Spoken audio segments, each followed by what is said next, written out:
Welcome to the Party Wagon Podcast, where we talk about all things TMNT, past, present, future. I'm Eric from the YouTube channel Know You Grow Up. And I'm Brendan from the YouTube channel Brendan's Rambles. And we're at the Big Ten now. We finally hit double digits.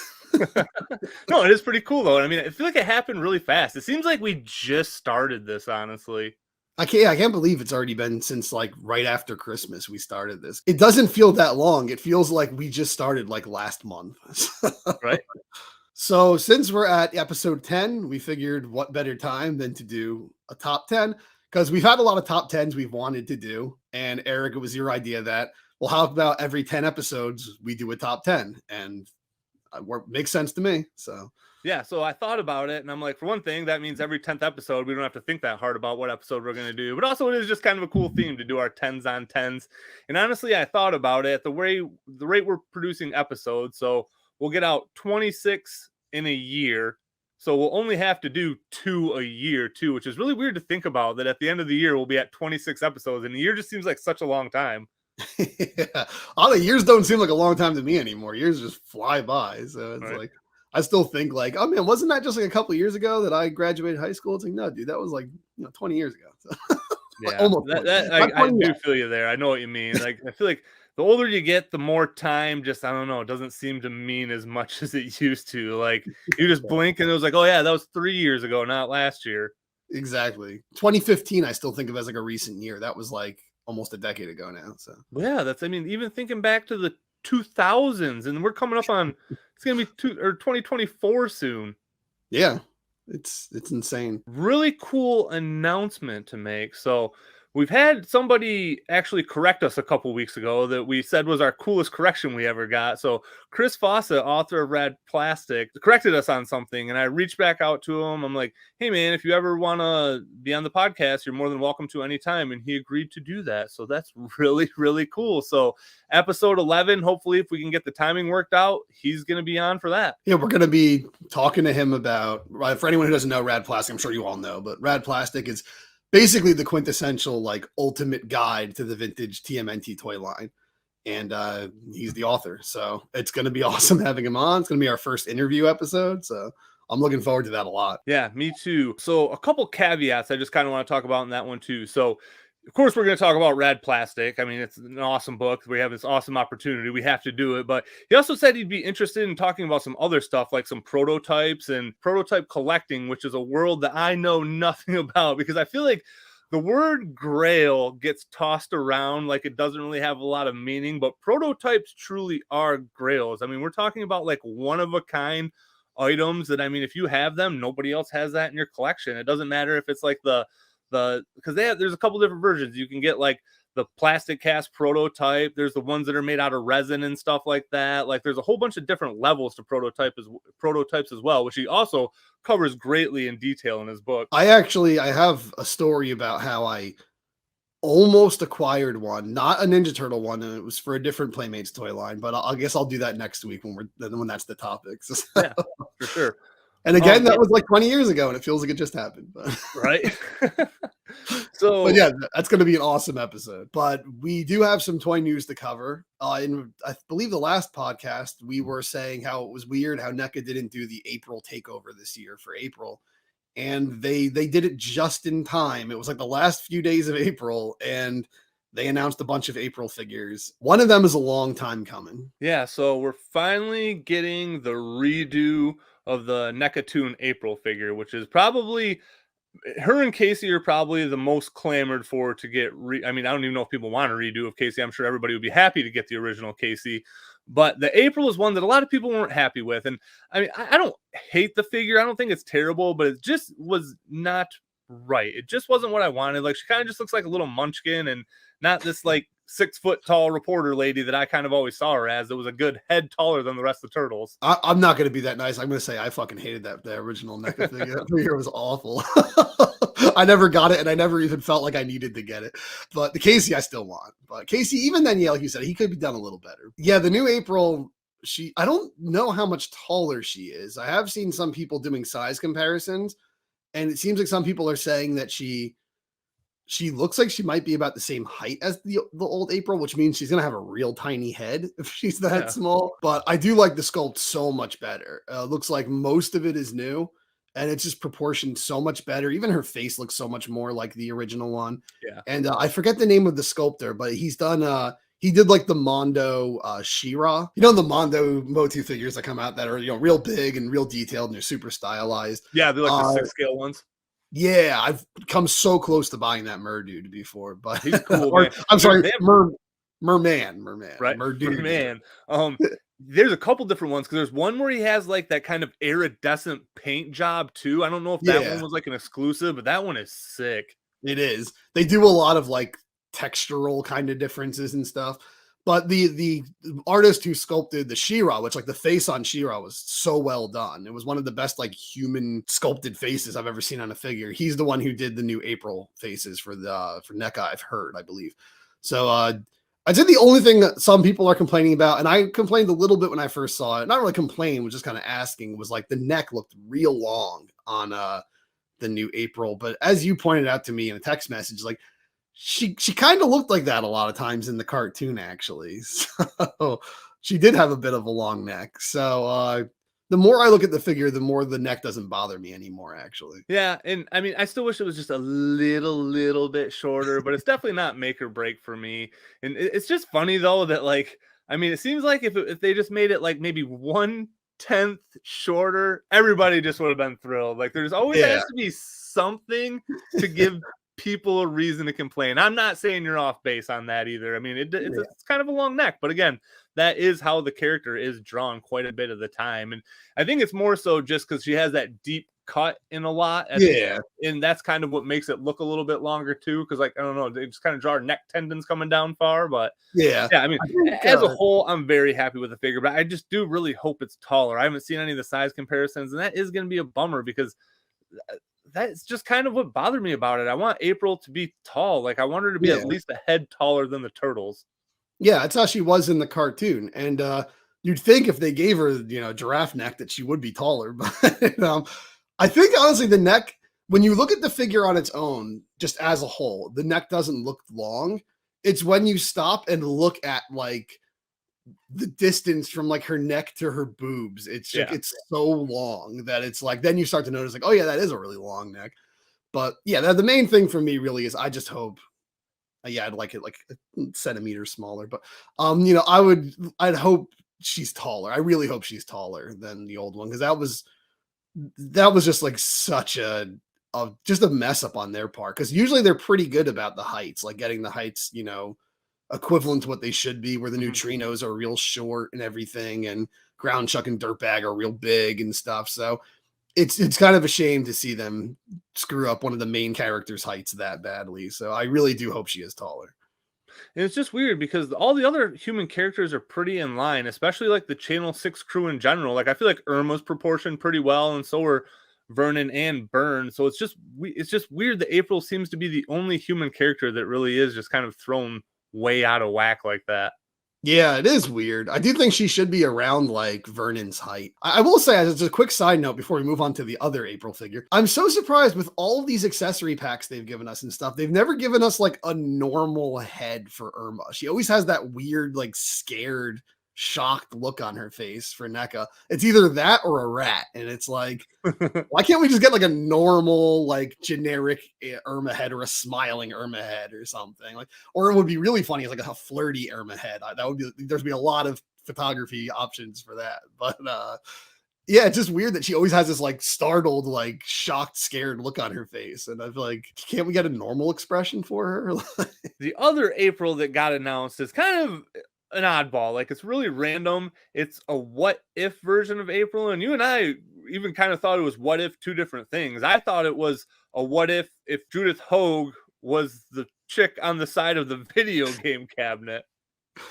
I thought it was just the woman from the arcade, like the original 1989 arcade cabinet, the one where like for some reason Michelangelo is wearing yellow. I thought it was her, but then like I saw the Judith Hogue likeness, and I'm like, oh, that's weird. And now she comes with an arcade cabinet with pizza face on it, which is, we'll talk about that. But everyone online is just saying it's a what if Judith Hogue was the 1987 April. I'm like, You sure there's no connection to the 1989 arcade game? Because that's where both of our minds went immediately when we saw it. I really don't know how I feel about. So I'm not like mad about the concept, but and I wouldn't have been aware of this either because I don't really collect any other NECA brands. But everybody says it's just the Ripley buck repainted with Judith Hogue head thrown on top of it. Really? And it is a very oddly proportioned figure. Her proportions are just very weird. She's very boxy and very hippie, I feel like. Yeah. I mean, no disrespect to Sigourney Weaver, but she's always had that pancake ass. So, Right. I guess, yeah, I didn't think about that. It's just the boiler suit that Sigourney Weaver was wearing in Alien, only it's painted yellow. Oh, that's weird. And NECA, they always find creative ways to kind of like the way Danny was like made out of John Connor. Yeah, that's the worst reuse ever. I never got the Danny figure actually. Does he come with the Sex Pistols shirt, or were they not? That's the coolest part about it. That's literally the only cool part. Is this shirt is super dope. It's got the Sid Vicious one on it. It is super cool. But I mean, he's so short. Like out of all of the the live action movie figures, none of them are really out of proportion except for him, and he's like greatly out of proportion. Like he's like way shorter than the turtles are. Like he looks like a child next to April. That's really weird. Hopefully they don't screw up Kino like that. Hopefully Kino's good. I mean, he's a fresh mold, so I mean, I feel like they're gonna do him right. Because I mean, really, that's like I feel like that's all they're sitting on from the second movie by the looks of it. If they're already teasing the third movie, I feel like there's not a lot left on deck for Secret of the Ooze. Yeah, which they did tease the third movie. There's a little scepter, interviews in the back of the little scepter and the link. So those are coming. I don't know who else they're going to do from there. No one cares about any of the human characters from that movie, but maybe we can get the samurai guys in modern clothes dancing to Tarzan Boy. Okay, so that's exactly what I was going to say. If there was one random stupid ass 4-pack that I would want, that would be it for sure, without a doubt. That would probably be the highest selling 4-pack you could make for that movie. So, I definitely wouldn't mind getting that. And I mean, it just seems like they'll probably run back Casey, you know what I mean? And I wonder, it's really weird that like you don't hear anything about the Paige Turco situation either. Like, I mean, there's no word of her Secret of the Ooze April coming on deck, and then she was April in the third movie too. So I feel like that's a pretty big gap missing in both those two movies if they can't get her on board. Yeah, it is weird. I mean, I guess as of so far, they haven't done like Splinter from any of the sequels because he looked different in pretty much each movie. Yep. So I don't know how deep they're going with like alts of the characters who aren't the Turtles and Shredder, but they might.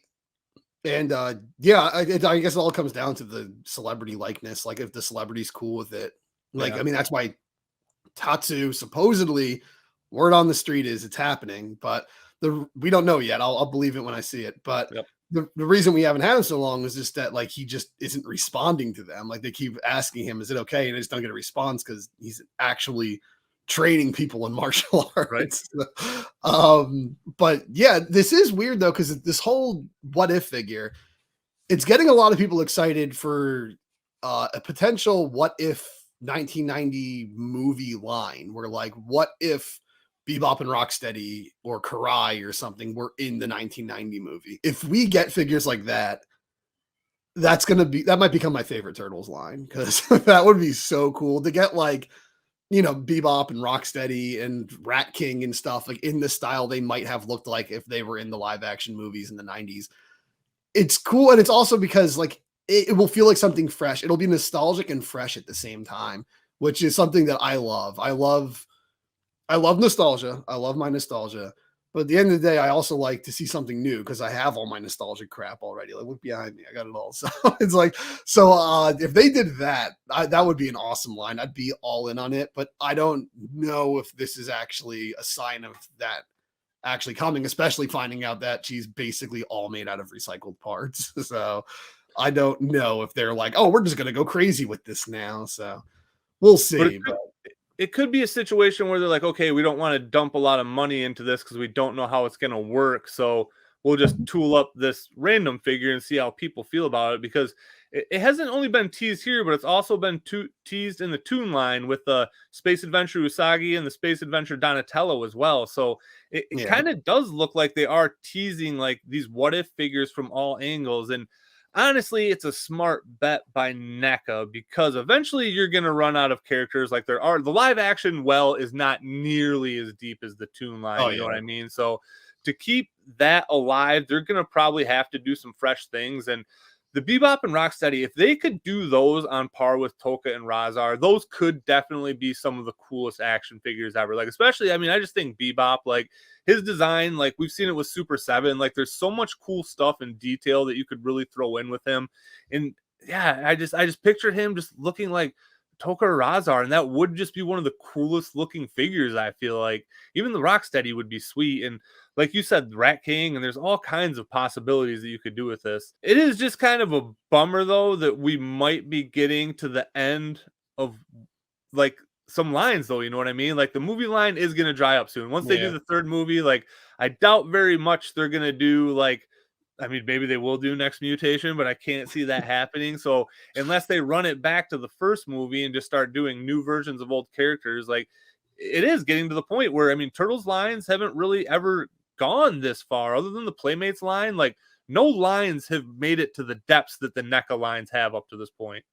Yeah, for sure. And I mean, even if they were to go back to the first movie, like, okay, we're going to do different versions of them. It's like, well, we already got so many accessories for the turtles where you can throw like hats and stuff on them to make them look like how they look in certain scenes in the movie already.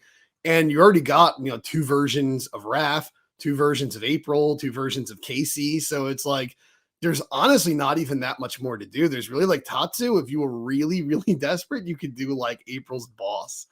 I really don't know who else you could possibly. And I don't want that. Like, I don't want Chief Mearns either. You know what I mean? Like, I don't know. I don't want any of that. And if they make it, I'm gonna buy it because I have a fucking sickness, which really makes me mad. Like, it really. We got 2 shredders too because we got the shirtless shredder also. Characters that really did it for me are the like from the first movie, from the throwback to Hamato Yoshi and Roku Saki. Like, I look at those figures and they just don't do shit for me. You know what I mean? At the time, I was like, "Oh, this super deep cut. This is so cool." But I just look at these pictures. I look at these figures and I'm just like, why did I buy 2 of these? Like, why did I need a second one to keep in pack? And that's when I was like, all right, Farm Casey and April, I'm not buying a second one for these. And yeah, even that Casey, like I know it's a Casey, but that's the worst figure in my collection far and away. That wife beater, white trash Casey.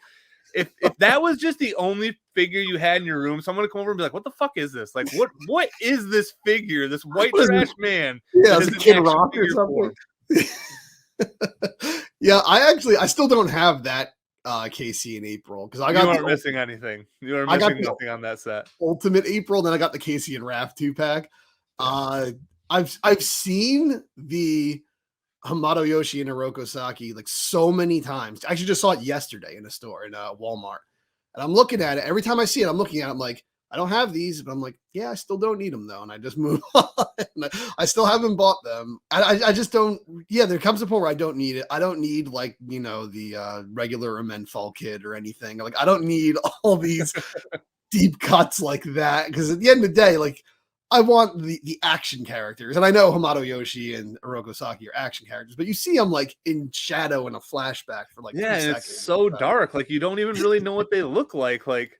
And then when you see the toy and you do see what they look like, it's like, oh, it's 2 half-naked Japanese dudes. It's like, yeah, exactly. This is nothing special. Nothing special at all.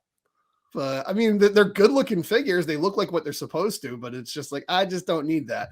A lot of them, when it just looks like an average dude just standing on your shelf, it's just kind of like, why did I buy this? It's just an average dude.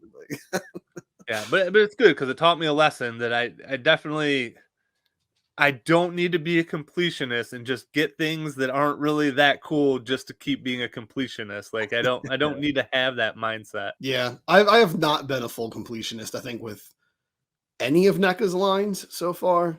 There's still like every now and then there's a figure where I'm just like, okay, I don't need that. Like I don't need that figure. But I'd say the Toon line is the one where I have the sickness the worst. Where I've gotten some figures like, in any other toy line I wouldn't have bought Jersey Red or something. But like I'm in so deep on the Toon line, I'm getting everybody. So and like so I don't want to like branch way out on this, but it's honestly a video that I've thought about doing a couple times is for the Toon line, I feel like deep cuts just work a lot better than they do for the live action. I don't know why, you know what I mean? Like even with the deep cuts for the Toon figures, I don't think they're nearly as stupid as I do, like I just said, the Hamato Yoshi and Oroku Saki figures. Like, I would much rather have the Jersey Red than those figures, honestly. And I don't even love Jersey Red. I think it's just because they are cartoons and they are these exaggerated, zany designs still. Like a deep cut for the cartoon, Jersey Red does not look like a normal person. Jersey Red looks like a character. Jersey Red looks crazy. So it's like, even if they do these deep cuts, like, the 6-armed purple aliens and stuff, it's like, yeah, no one really remembers those characters, or they're not like anyone's favorite Turtles characters, but that does make for a unique action figure. So like, Yeah. I think that's the thing, is you do a deep cut with a live action property and it's just a person. Yep. And there's nothing really like interesting about it. It's like you went to the mall, shrink raid someone, like the guy from Harvey Birdman, shrink raid them and just put them on your shelf. And like, it doesn't really give you the same appeal as like, this crazy biker girl with red guile hair and stuff. Right. Guile hair. But yeah, that's basically it for the action figure news. Hold on, there was one more that I forgot that we needed to talk about. So 2 figures that got shown off. So they teased the packaging for the the Ronin ones. Yep, the Ronin Raph and the Ronin Leo, but they also showed the Ronin Raph and the Karai figure. So this Karai figure, when Super 7 first showed their Karai, I'm like, oh man, wait till NECA brings out theirs. NECA's gonna eat their lunch. I'm eating my words right now because it looks awful. Like, I don't know what is going on with that head sculpt, but it does not look like a woman at all. Like, that looks like a dude. Like, it looks like Alice Cooper if he wasn't wearing makeup. Like, it is awful. Like, I am shocked that this is coming from NECA. Like, they're usually pretty damn good with their head sculpts for the most part. I know even with the Judith Hogue head sculpt, a lot of people say like the expression isn't too inspiring or anything, but I've been pretty pleased with all the NECA head sculpts, and this figure just looks awful. Like, unless it comes in a 2-pack with, which I'm assuming this might be a battle damage Raph and they're going to do a regular Raph, but yeah. I do not want this figure if it looks like this. It looks awful. Yeah, I don't think I hate it quite on the level you do, but I don't like it. I think it's all around just kind of an uninspired figure. Actually, that's crazy people say about the Judith. I think the Judith Hogue likeness is insanely good on their figure. I think it is too. I don't know why people hate that head sculpt too much. I think it's just the expression. People say she has like a blank expression on her face, but it's a very good head sculpt. Like, her hair, I just feel like is done very well and stuff. I think like it's a blank expression, but it's like, it still has enough smile, like there's enough cheer to it. Like it does capture her personality. And if you went too crazy, it would be like, well, why is she making this weird face? Like, I feel like they got a good medium of getting her personality without going too crazy with the expression. Even on the Bride of Frankenstein one, it looks great. So, but yeah, this new Karai is pretty bad. Yeah, Super 7 definitely crushed NECA's Karai. This is way better. And again, I don't even love that Karai. I mean, okay, I like the Super 7 Karai, but it's just not what I want for that line. Like, it's not the weird, crazy mutant figures that I just like about that line. Also, yeah, I do think it is a tad uninspired too. I like the hits of red in there. It's kind of reminiscent of how she looked in the 2003 cartoon, but in general, it's just like generic ninja girl wearing black and red. It's not like the most interesting figure ever. Yeah, so it is kind of disappointing to see NECA do such a bad job with Karai, especially after they just did a pretty decent job with Lotus Blossom. So yeah, it's very weird. Like, even just, I don't know. That's the only thing that really bothers me. Outside of that, she looks very Elektra-ish too. You know what I mean? Yeah. Like, I feel like it almost looks more like an Elektra figure than what I see when I see Karai. I don't remember, because I know when she's in like the case in the last Ronin, when she's like like a vegetable in the case, she just has like a body, like a tight bodysuit thing on. But I forget in the flashbacks, is she wearing like the armor pads that hang down like she's like known for?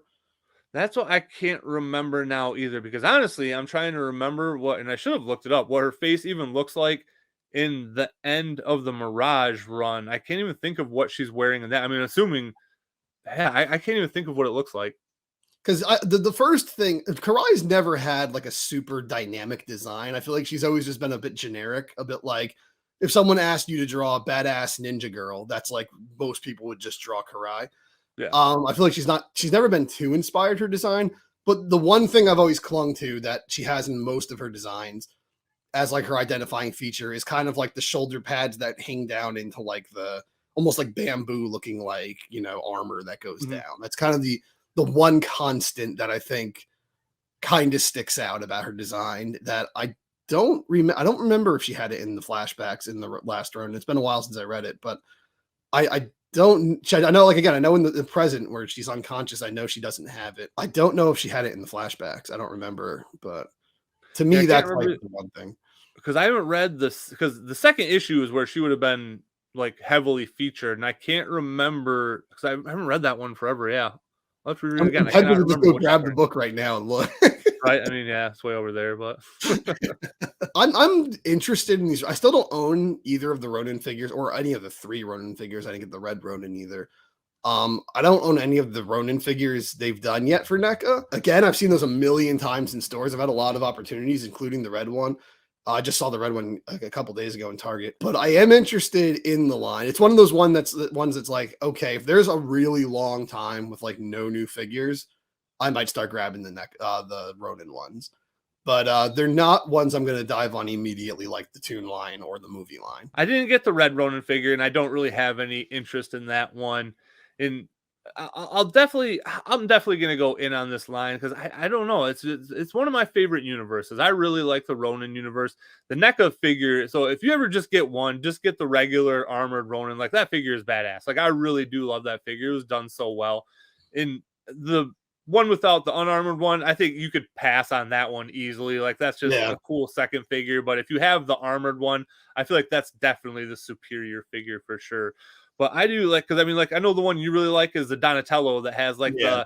the Raiden hat and stuff like that. Like, Yeah. yeah, I don't know. I think there's some cool designs. The Raph's really cool. I hope we do get a regular clean version of the Raph and not just the one where he has all the blood on him. But it is Yeah. cool. You can like stick the arrows in his back and stuff where it Yeah. looks like the cover of the comic. It's pretty cool. Yeah, because Raph takes so much abuse in that comic. Yeah. He gets like we probably see the most, like, just the largest amount of damage done to Raph of any of the turtles. Well, because the other ones are kind of killed unceremoniously, I feel like, Yeah. as opposed to Raph's episode. Like, yeah, that one, it really gutted me that first time I saw it. I was like, this is a bummer. Yeah, you're watching your favorite turtle get like Right. horribly slaughtered. Donatello and Splinter had like the most artistic like death. I feel like their death scene was like if that could be in like a Kurosawa film or something. Yeah. Uh, Yeah, and a lot of people feel like theirs was rushed, but I feel like theirs was pretty cool. The only one I'm really not happy about was Leonardo and Casey. Like, Yeah. I feel that one was just kind of like, the fuck, man, really? That's how they're going down? it almost seemed like they knew like, well, like, again, I've said there's tons of people who love Leo the most, but I think when it comes to hardcore turtle fans, usually Leo is the least popular. So maybe they were just like, we'll just kill him off the quickest and crappiest, and no one will care and stuff. But I think Leo is one of the most popular turtles, except for extremely big Turtles fans. Then he's not. But outside of us, he's like the biggest turtle. But Yeah, and I feel like that's what I've definitely come to realize too, because the amount of people that love Leonardo has really shocked me since I've really been paying attention to the people that say that. I don't know. I'm excited for this line. I'm excited to see where it goes, but the Cry figure, I don't know. I hope they change that head sculpt because it just does not look good. It's very just uncharacteristic of NECA, I feel like. yeah, I mean, to be honest, I don't really need Grandma April either. There's a No, lot of that's one that I might pass on as well. I might just go with the turtles, honestly, and we'll see how Splinter Yeah. looks. I'll probably just go with the turtles. If you're not doing like, again, I like just kind of how I've always been since I was a kid. If you're not doing like fighter characters, I just don't care as much about them. Like if it's just, you know, here's an old woman missing an arm and a leg. It's like that's cool, but it's like I don't have any like desire like to put that up. I'll probably just get depressed if I look at Grandma April every day in my room. I'm like, oh man, I'm gonna die someday. It's Right. yeah, it's definitely a cool line though. There's so much potential because there's so many like interesting redesigns, and the redesigns tell the stories of the characters too. Like you look at the designs from the Ronin verse, and you can just see like what this character's been through and like what state their life is in now and stuff. And I think it's really a good line to tap into for figures. But yeah, you're right. That Karai is, you know, that's not a winner. So I guess they can't all be. I guess now we can move on to sort of related to figures, but So I was telling you that there was this thing. I don't know what it is. I don't know what it's called, but I believe it's for animated movies. This big expo, private expo, like shareholders and stuff, where they show off trailers for upcoming movies and all that. And they did one for Turtles, Mutant Mayhem.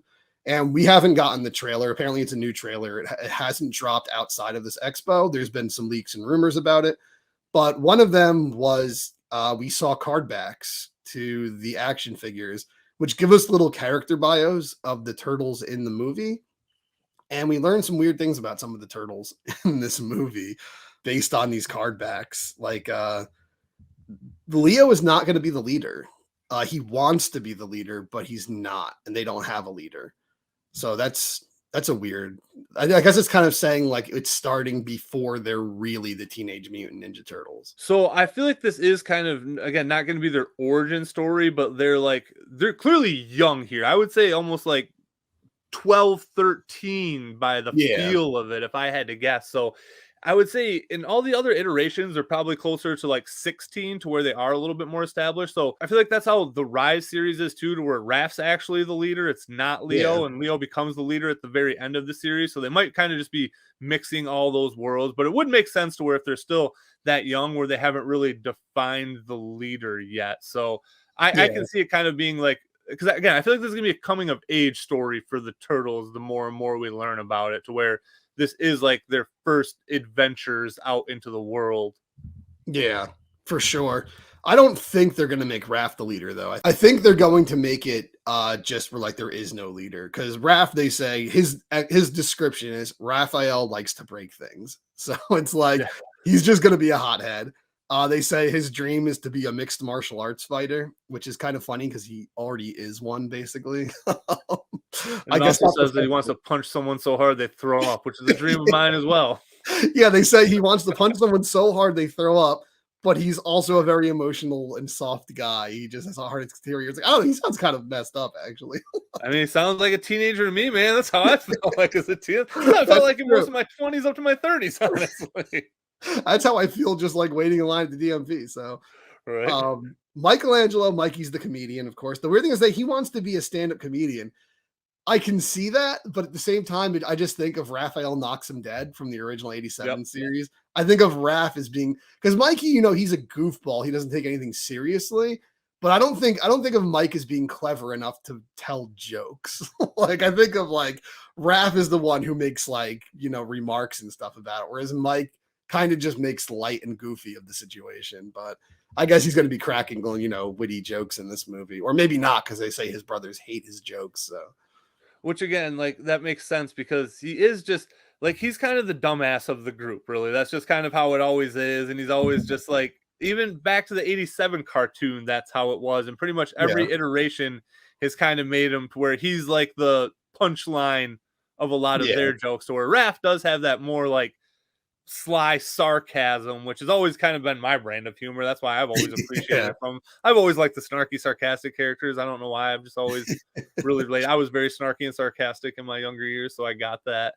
But yeah, I feel like all their tropes are kind of very well defined at this point, but that's the one that's kind of just been mixed over the years because I feel like the 87 Raph is really one of the only unique Raphs. Every Raph outside of that is to where he is kind of the hothead, the violent, crazy one all the time, to where they couldn't really have that in the 87 cartoon. Like they had to have them all be kind of fun loving. But that's how I always kind of see Raph too, as the sarcastic, snarky one. And I would consider him to be the joke maker over Michelangelo, even though Michelangelo does have a lot of bad jokes. Yeah, I think Raph was really the 1990 movie just changed Raph because that wasn't out yet when the 87 cartoon came out. I think once the 1990 movie came out, everyone was like, okay, that's Raph. That's what we want Raph to be forever now. And it worked because that's a great Raph. But yeah, the 87 Raph was definitely, I still always think of Raph as the one who has the smart ass comments. Well, because honestly, so the Raph 1 out of 1 micro series, that was the 4th book that got put out. And that was really the first character development that kind of any of the Turtles got. That's the reason he left, is because he's like, oh man, why do I got to be such a hothead? Why do I got to fly off the handle all the time? So that was honestly the first real character development that was ever baked into any of the Turtles. Yeah, because the first 3 issues, they're basically just Batman. Like they all kind of they're just like gritty, serious hero. They're all monologuing and stuff. And yeah, Raph you're right. He's really the first one to actually get character development, like individual character development in the comics. So yeah, I guess it's weird. The 87 cartoon just didn't even pay attention to that. And they were just like, now we're going to do him our own way. I guess they could, like you said, they couldn't make him too angry and violent. So yeah, I guess that's where the sarcastic thing came from. I guess like they're like, okay, he won't fit in with his brothers in that he makes fun of everything his brothers do rather than he complains about everything his brothers do. So, but probably the oddest one is Donatello, and most of it's not. You know, Donnie is devastatingly smart and he's not afraid to show it. Like, okay, I get that. He's always been that way. But then his dream, he has two. He wants to be a game developer by day, which is like, okay, I guess I can kind of get that. He wants to be a K-pop star by night. So K-pop is like one of the most popular things in the world, but since I'm a 36-year-old man, I know nothing about it. So I can understand that kids probably know a hell of a lot more about K-pop than we do. So yeah. I don't even know. I don't like, to me, it's crazy that we had in the 90s, we had boy bands and they're so played out right now, but it's all of a sudden come full circle into Korea where it's like the coolest thing in the world now is to have boy bands. Yeah, it does seem like, I think it's something that's been going on. I don't know, because again, 36-year-old man. I think it's something that has been going on for a while, but I think it blew up like globally in recent years, or not recent years, like the past decade, I should say. But it's something that they've always done in like Japan had J-pop, you know, or there was like teen idols and like, you know, they get up in costumes and they're probably usually not even the ones singing. It's just a little weird that they made Donnie like I don't know if that's even going to be in the movie or if that's just like a funny little line for the toy, but like maybe he acts all like, you know, brainy and stuff, and then secretly he just wants to be a K-pop dancer. It almost seems like they're like, oh, he's a nerd, just make him a weeaboo. It almost seems like they're just doing that, like, oh, he's just like really into anime, and I think like they didn't know the difference between K-pop and J-pop, so they're like, just make him into K-pop or something. it almost seems like that. They're like, oh, he's like an anime nerd or something. So I don't know if that's what they're doing, but because a lot of people like K-pop now, but well, maybe it's going to be like this dark secret that he like hides from all of his brothers and stuff like that too, and they're going to walk in on him and he's going to be practicing his K-pop stuff in the mirror. Yeah, and I can imagine Raph will make fun of him for it, but well, because also, so Donnie's the one that sounds like he hasn't hit puberty yet, too, right? He's the one that has a real high voice. Yeah, so yeah, he sounds like he's 10. Yeah. You had the theory that he's going to hit puberty during the movie, and he's going to get a real deep voice at some point. That would be funny if that did happen. There's been some other rumors and stuff. I haven't really been looking into them. There's been some, you know, images of the Superfly figure and the Leatherhead figure. You can get a little better view of them and stuff. But for the most part, there's nothing that's like definitive fact that's come out. So I'm not going to, you know, just go down a list of rumors and stuff, or we'll be here all day. So that's really all there is to talk about the new movie. Before we go on to our main category, though, there is some comic news. Actually, quite a lot of comic news to cover, though. On top of all the series going right now. So we'll recap them. There's the IDW ongoing series right now. There's the Last Ronin Lost Years, which is a totally different universe that's going on right now. They're doing an Usagi Yojimbo crossover right now. They're doing a Power Rangers crossover right now with Boom Studios. There's a Street Fighter crossover that's about to come out, and also a Stranger Things crossover that's about to come out, as well as a new ongoing series that's about to come out, which was based off a mini series that they did last year, which is like a theoretical continuation of the 87 cartoon, to where it's supposed to be set between, would it be season 7 and 8? So it's before Red Sky, after season 7 is where this is theoretically supposed to be set. So it's going to be an ongoing series, and if you haven't, you can pick up the trade paperback of the original one here soon. And actually, this Saturday is Free Comic Book Day, and you can get a free issue of the first issue of the animated or the cartoon miniseries comic book this Saturday if you go to your local comic shop, which is really cool. Oh, nice. Yeah. Oh, I'll have to check one. There's a comic shop about a town over from me. I'll have to check it out. Free Comic Book Day. That's the good one this year. It's the first issue of the miniseries, the Saturday Morning Adventures is what. Yeah, Saturday Morning Adventures is what that's called. Yeah, because I haven't read any of these, as I've said, you know, multiple times now. I don't follow the comics too much. I read the Ronin. I read a lot of the original Mirage stuff years ago.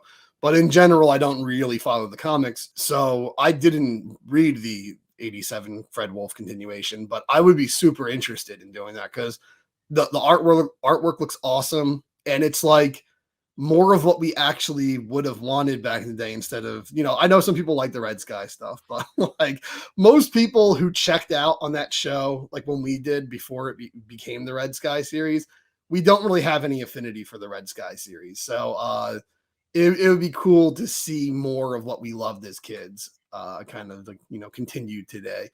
And that's cool to hear it's ongoing, that it was popular enough that people just still want to see more stories of those turtles. They're just those, like, our turtles from when we were kids are still so big today. That's so cool. And what's funny is IDW started it with G.I. Joe. They did a G.I. Joe Saturday Morning Adventures, and they did not get an ongoing series from there. But I heard I think Hasbro's taken their property somewhere else. I could be wrong, but I think they're leaving IDW. But yeah, it is really cool because everybody was really hyped on that series. And so the miniseries, everything was episodic too. Like each story was kind of its own contained adventure. So I don't know if this is going to be more of like serialized story. I wonder if this is going to be a little bit more serialized than those were. But regardless, it is a very, very, very good feeling comic if you want more animated series from the '87 series. It fits that tone very, very well. It's a high recommend from me, and it is just it's a lot of fun. Like, it's not real serious, it's goofy like the cartoon, and it is just more of what we wanted. Cool, that's awesome. I've seen Rat King's been in it and stuff, but yep. I think he's going to be in the next coming series a big player in what's coming up right away. I can't remember. I looked at it a while ago, but they're gonna do Armageddon Game '87 version, right? No, but the one that I'm a little like intrigued about, a little confused about. So we'll get to the Street Fighter one in a second, but the Stranger Things one. So I love Stranger Things. Stranger Things is a great show. It's one of the only reasons I still even go to Netflix. It's Cobra Kai and Stranger Things, like the only reasons I even go to. But Stranger Things, I guess, like, stuff like Street Fighter has had crossovers all the time. They've hung out with Wolverine and Spider-Man and all that. And Turtles, they usually cross over with like Power Rangers and Batman and all these superhero things. Stranger Things seems so, like, not grounded because it's so weird, but like it's so strange, I guess. It feels grounded because these are just like normal kids going through normal kid problems and stuff in, like, Hawkins, America. It's like a little small town America. And it almost feels like, okay, I know this is probably a different, continuity. So this is like a different version of Lucas and a different version of Dustin and stuff. But to me, I can't think of there being different versions of the Stranger Things kids because they've only had the one universe, whereas there's been a million turtles.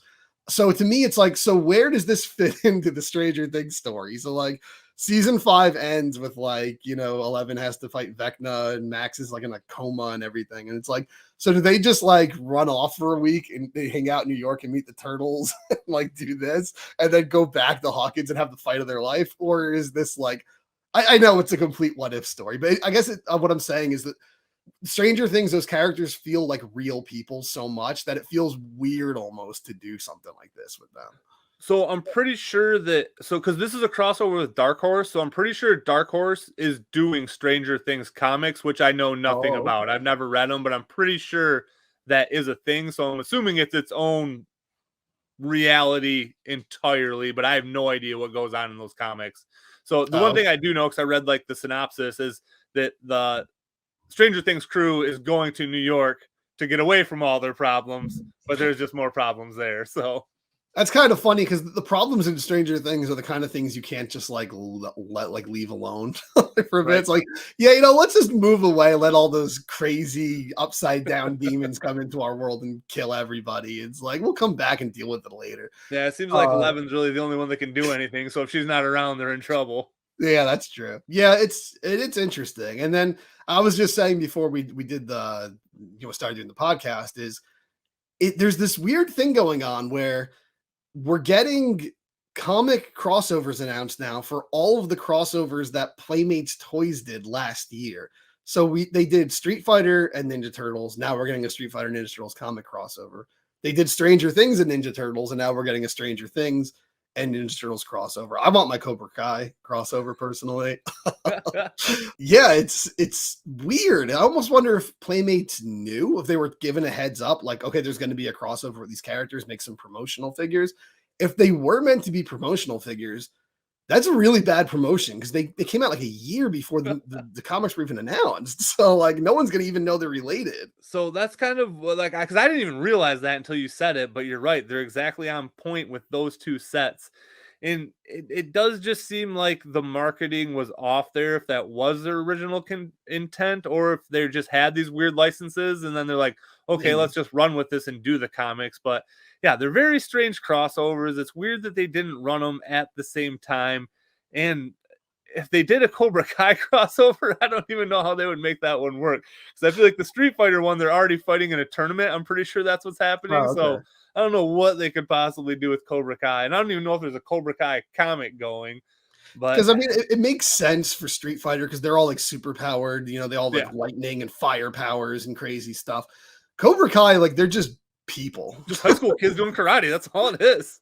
So it's like, yeah, like in Stranger Things, they're just kids except for 11. But like, if a threat shows up, it's a big threat that the turtles could deal with. But in Cobra Kai, the turtles could just body everybody. Like they Right. could just take everyone out. So I don't know, but at the same time, it's like I imagine like Raph hanging out with like Johnny Lawrence. Like that would be so fun. Oh, dude. Yeah, that'd be perfect. Like, or even hanging out with Miguel, like the kid that Johnny was training. There's so many crossovers you could do, just like have Leo and Danny LaRusso hanging out and stuff, and it would be a lot of fun. But yes, story wise, I don't really know like what the plot could be because it's like, oh crap, like Krang and Bebop and Rocksteady are here. Go forth, high school kids, fight Right? them. It's like they're all gonna die. So I don't know, but yeah, it's I'm curious to see what they do. I'm curious. I didn't even hear anything about the Street Fighter story. You said it's a tournament. Yeah, that's all I read again is the synopsis for that. That's what it sounds like. Because I had the Street Fighter ones um on deck at my comic shop. I don't even know if the Stranger Things ones have been put up yet. So I'll get that story. Clearly I'm gonna have to read it so I can let you know what goes on. But I mean, I feel like the turtles are they are so hot right now. Like I've never seen any comic do 4 crossovers at the same time before. So Usually it's like everybody one wants a a piece year. of the turtles. Everybody making comics, everybody making action figures. Like I don't know. I'm afraid to say it, but I feel like we're at the pinnacle right now. Like I Yeah. don't see how it could get much steeper than this outside of if we get that live action movie sometime in the future. The only thing that could probably possibly make the turtles crash and burn right now is if this Mutant Mayhem movie fucking sucks.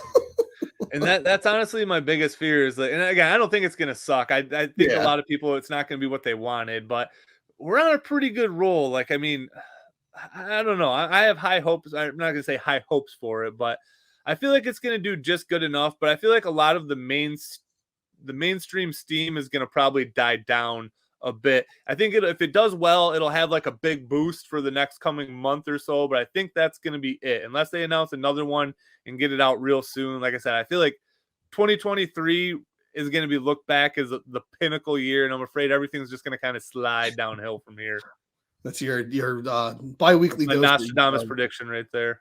pessimistic predictions of Teenage Mutant Ninja Turtles. Wouldn't that be great if the topic we do a podcast about just suddenly just dries the fuck up in a year? Well, I mean, let's be real. It's not like casuals are listening to us anyway. Like, unless you're freaking eating and pissing and shitting Ninja Turtles like we do, you're probably not listening to this podcast. So I will say though, actually, to play devil's advocate and counter what I just said about if the Seth Rogen movie fails, the Michael Bay movies were hated by the Ninja Turtle community. I like the second one for what it is, but mostly, especially that first one, was unanimously hated by Ninja Turtle fans, and most people hate the second one. But Turtles still stayed huge. I mean, right after that second movie, we started getting like the NECA figures and stuff. So it's like, I don't know if I think like the legacy of the brand is so strong, especially since we have the NECA figures and the new 87 comic and like the Shredder's Revenge and the Cowabunga collection and all this stuff, that there are like 8-year-old kids playing Shredder's Revenge and Cowabunga collection and watching reruns of the 87 cartoon their parents have and stuff. I think the legacy of the brand is so strong that if a new iteration bombs, it might not even affect it, honestly. And obviously it's not going to be this big forever. Like something's going to make it go down, but I don't even know if even if the movie was a huge bomb, I don't know if it even could honestly have too big of an effect on Turtles right now. Like I said, I think Turtles just has a big hardcore community right now, and I don't think that would affect, like, again, the people like us. I don't think it's not going to wane my interest by any means. It's and not I think being made for us.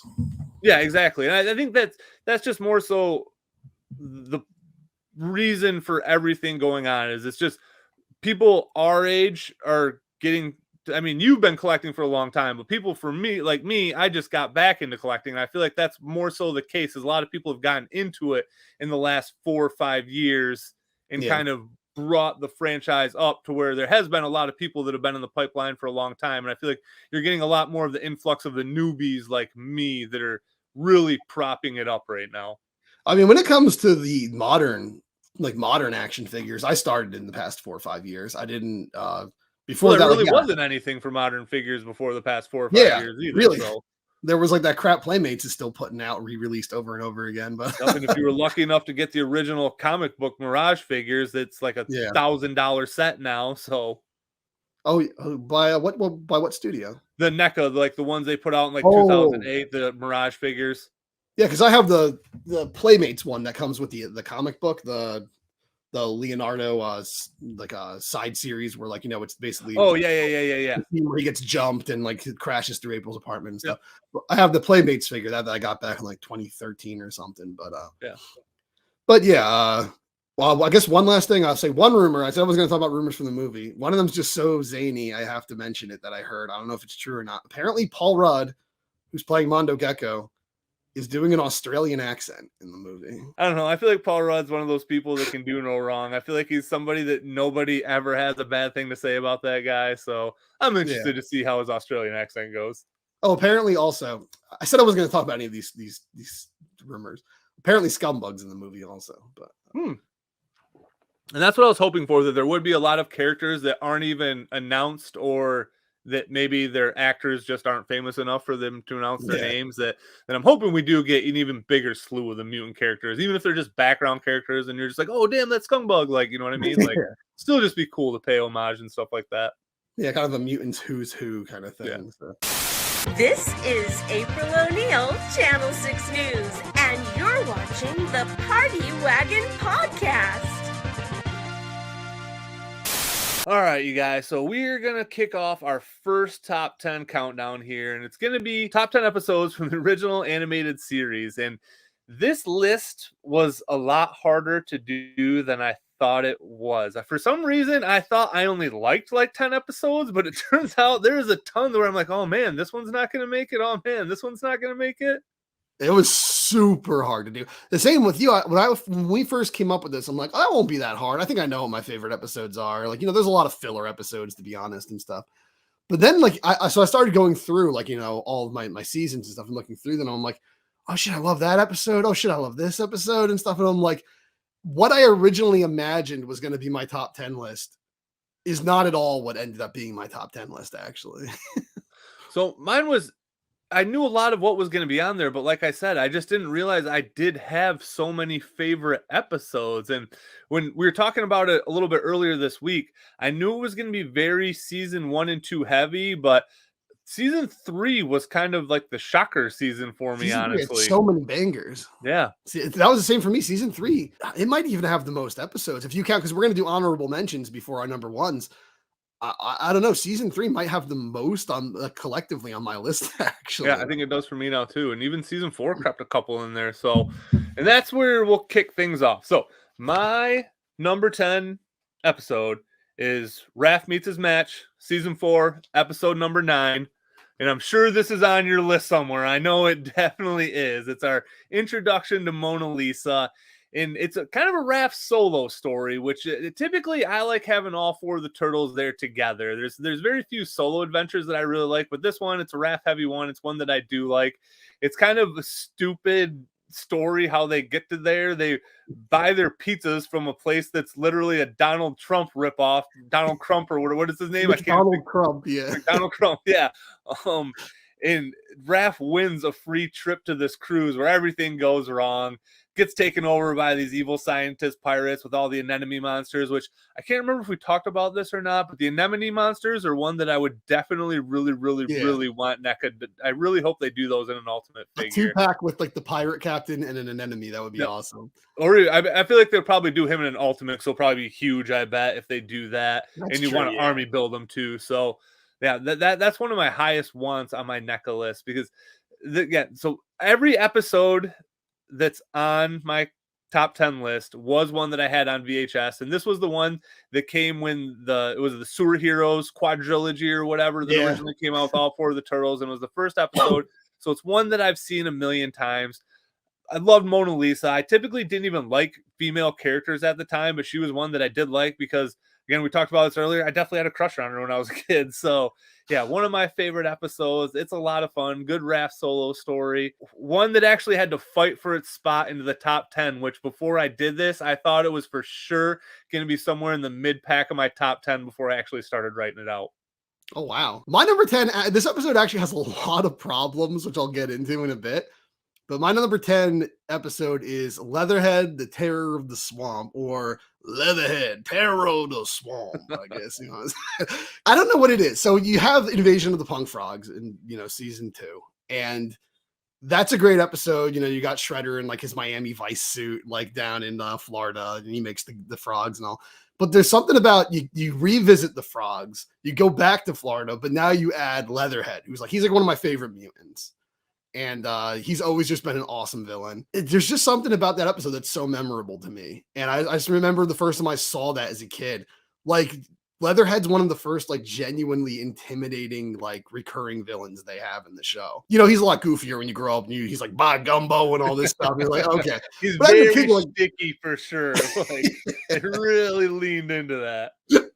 I guarantee. But I look, when you see him, he kicks the crap out of the frogs. Like they all use their weapons. He just grabs them and swings them around, and he makes them as slaves and stuff. Like no one can stop Leatherhead. Yeah, he's very OP at first for sure. Yeah, so like for that reason, I love it. But then when you get into it, it's like you don't have Pat Furley as Krang in that episode. You have that stupid like imitation Krang voice. Yep. You don't have what's the voice actor for Donatello and Bebop? What's his name? Oh, I always forget his. I can't think of his name, but you don't have him. So you have this horrible Donatello voice and you have this horrible Bebop. There's a weird glitch in that episode where Bebop's shades, like the lenses aren't black, they're purple, like the rest of his glasses. And it's consistent throughout the whole episode, but not like that in any other episode. And it's just loaded with errors. There's like, scenes where there's like 2 Leonardos and stuff. And like Raph's voice comes out of Donatello. It's loaded with all the usual problems. But for some reason, I just love that episode. I don't know what it is. It's such a good episode. It's just such a memorable one. Even when Leatherhead's introduced as like just a gator, he's like bigger than a boat. He's like humongous at the beginning. Right. And I always found it weird. It's kind of implied he murders the dude at the beginning.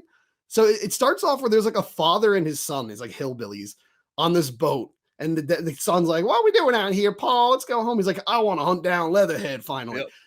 And then like, Leatherhead crashes the boat and it shows them get away. And then Leatherhead mutates into, the mutant. But then the next time we see him, he's wearing the father's clothes. Right. Like the exact same outfit. So I was like, oh shit, he murdered that dude. Like, he just been like the beginning of Terminator 2 where he just beats him up and takes his stuff. Yeah, he just straight up ate that kid's dad and just like took his clothes. So yeah, Leatherhead doesn't mess around. So for that, I don't know. Leatherhead just seemed so badass in that episode. And even though I love the New York setting and the Manhattan setting and everything, the sewers and Channel 6 and all that, it was always a little special when you got an episode here or there, kind of like Raphael Meets His Match, where you get a new setting that's like different than the usual. So anytime they went to Florida, which was only like 2 or 3 times in the series, it was always a little cool. It was like, oh, nice. We got a new setting in the episode, which again, like you said, how the setup to Raphael Meets His Match is so dumb.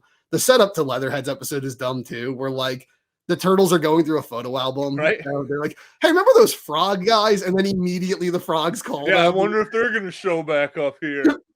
And then it just so happens that April and Irma are vacationing in like Miami so they can go down and stay with them. but then they didn't have anything for Irma to do, so they just write her out immediately. She's like, "Oh, I don't want to deal with this," and she just runs away and goes back home. It's really not a good episode, but I don't know, for some reason I got so excited seeing Leatherhead show up as a kid that it's just always had an impact on me, my whole life. Yeah, So. all the first appearance episodes stand out really strong for episodes that I didn't even see a lot as a kid, because again, some of these characters, Leatherhead was one that was actually more reoccurring than others as well, but I mean, like Muckman and Joe Eyeball, was he only in one episode? And I still remember that episode really well. Yeah, Muckman and Joe Eyeball, I'll never forget about that episode. The main thing that sticks out to me is that's the only time I think like a male character is making advances towards Irma and she's not into him, because Joe Eyeball's into Irma. So. But Irma, she flirted with Rat King, she's flirted with the Turtles, she's flirted with Rex One, she dated Rex One. So right. So anyway, that's my number 10. All right, so moving on to my number 9, and so this was one that was just hard because I didn't know which Leonardo episode I even wanted, but I feel like this one came down to my favorite one. So it's Leonardo versus Tempestra, and there's a lot of reasons I like this episode. One, I like that they go to an arcade after hours and just with a stack of pizzas. Like, I remember seeing that when I was a kid, and I was like, dude, that would be so cool to spend the night in an arcade and eat pizza all night. I love that part of it. And for whatever reason, I feel like this is one of those episodes that had a way bigger budget, because with the fight with all the monsters at the end, like, that's some of the best animation in any of the later seasons. Like, all of those fights look really cool. And I feel like it's one of the first times in a long time where the Turtles got to be in a fight where they didn't seem really stupid. Like, they actually put on a cool fight. They did cool things. I mean, kind of cheesy things to kill all the monsters, but it was, I don't know, much more like fun and exciting and adventurous than a lot of the episodes and all the slapsticky stuff that was going on at the time. Like, it just really stands out as a good action episode, especially for that era. Yeah, definitely. That's definitely a memorable one. I knew you were going to have it on yours.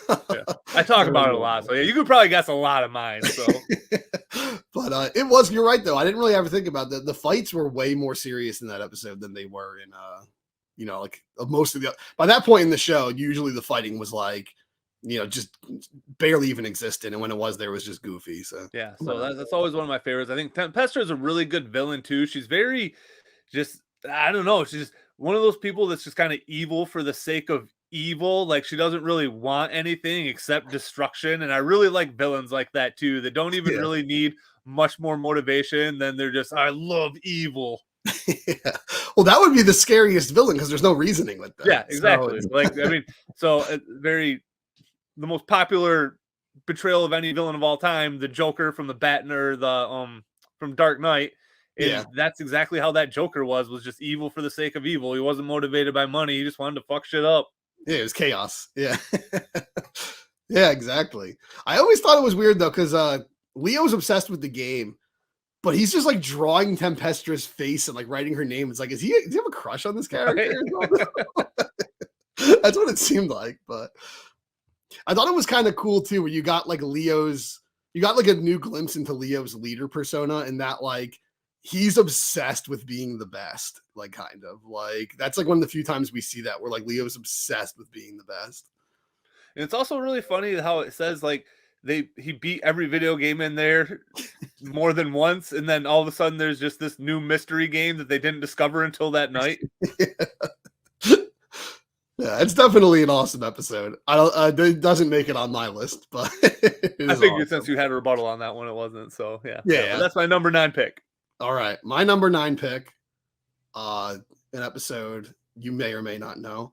It's called Raphael Meets His Match. Okay, I figured that would have been a little bit higher on your list, honestly. Honestly, at first I didn't think it was going to make it on the list. Really? Yeah, at first, because there's so many good episodes. But that's then as surprising to me. That's the one episode I knew for sure I would have bet money on that was going to be in your top 10. That's the only one that I thought was a hard for sure. When I first thought up my top 10, I thought Leatherhead would come before Raphael Meets His Match, actually. Because Raphael Meets His Match, I was thinking like of it on terms of like, okay, as an actual episode of a TV show, it's not as well written or anything as earlier ones, so I was marking it lower. But then I was looking through it, I'm like, but it has so much personal like attachment for me. Yeah. Like this episode, as I've said in like my Turtle Talk videos and stuff, is like, it's like my white whale. So it's like, I'll tell the story again real quick. I'll do a abridged version where, I was a little kid and, afternoon we'd be watching Ninja Turtle reruns on USA or whatever network was showing up. I think it was Beetlejuice, and then they'd show Ninja Turtles. This episode came on. I'd never seen it before. And Mona Lisa came on, and I was like, oh my God, who's this? Like, I was like just in awe. I loved her. And then my mom that calls like, kids, it's dinner. And I'm like, oh shit, no, not now, not now. Like, I'm, I just saw the hottest lizard I've ever seen in my life. So then at some point she's like, Brendan, just get up here. Cause I'm like, oh, I'm reading a book. I'm putting the books away or something. I'm like making something up. So I run upstairs. I like drink my dinner practically. Like I eat it so fast. And I race downstairs and I turn on the TV and it's a Fred Wolf production just written on the screen and shuts off. I'm like, no. And I always thought like, I'll see it again. Cause I saw some episodes like, Mutagen Monster with the big bull. I saw it like 1,000 times when I was a kid and stuff. And it's like, I just thought, okay, it'll come on again. I never saw it again. I never caught that episode again. There came a point where I thought I made it up in my head. And then I saw the VHS tape in the store and I'm like, oh shit, it was real. It was actually real. And I saw the toy of her on the back of Half Court. I'm like, oh, she was real. And so for me, actually watching that episode when I got the DVDs as an adult was like ending a chapter in my life.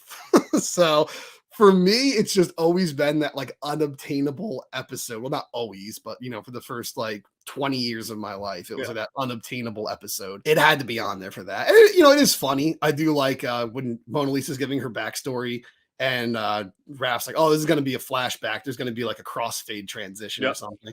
And then it starts going, it's like, see, it's a flashback. I called it. And all this stuff. So like, there's some good jokes in there. It's not like the funniest writing of the show, but there's some good ones in there. And it's just an awesome episode. It's a fun episode. So yeah, for sure. Moving on to my number 8. So this is another one that I thought was actually going to rank a little bit higher, but it's season 2, episode 10. New York Shiniest. Oh wow, that low. Yep. And again, out of all the episodes, 8 isn't really that low. But like I said, this is another episode that I've talked about a ton on here. Like I really like Rex 1. He's one of my favorite side characters of all time. And the one thing that I want to get out right off the bat is the NECA figure is definitely too big for sure. There's only like one scene where he's holding up Donatello and Leonardo's down by his legs where he's really, really big. Other than that, April almost comes up to his shoulders most of the time. So the NECA figure is definitely just too big, but that's not really what we're talking about here. We're talking about the episode. And I love this episode. I loved Rex 1. I don't know why. He wasn't too slapsticky for me at the time, but he was still like silly. Like the first thing when April tells him to hold his tongue and he sticks it out and he grips it. Like, why does that robot have a tongue? You know what I mean? Like, it's so ridiculous. And again, the NECA figure added that, which is a cool little touch. But it's just a cool episode. It's cool when all the evil Rexes show up and there's just an army of them. And I really hope, again, back to NECA, that we do get those because the black and red color scheme, I just really do like on those guys. Yeah. They look really sweet, but it's just a really fun episode. It's really, so I think Big Mac's a little bit after that. So they're definitely throwing a lot of robots at you and stuff, but this is definitely my favorite robot episode for sure. Yeah. Cool. Yeah. There were a lot of robot episodes actually. Yeah. But yeah, that's an awesome episode. Is it coming up on your list too? It might be. Okay. Gotcha. My number 8, it sounds like I have a real Leatherhead bias, I guess. Leatherhead meets the Rat King is my number 8. That's from season 3. I'm not as professional as you. I didn't take down the episode numbers. But this one stands out to me, not only because it has some memorable, funny moments and stuff, but like again, Irma like kind of settling for Rat King. She's like locked with Rat King. She's like, hey, maybe I could do this. But it's just the fact that this was the first time we got like these one-off, because these were both one-off characters at this point. Like we had Enter the Rat King and Leatherhead Terror of the Swamp, and we had never really had them cross over and team up and like fight each other before and stuff.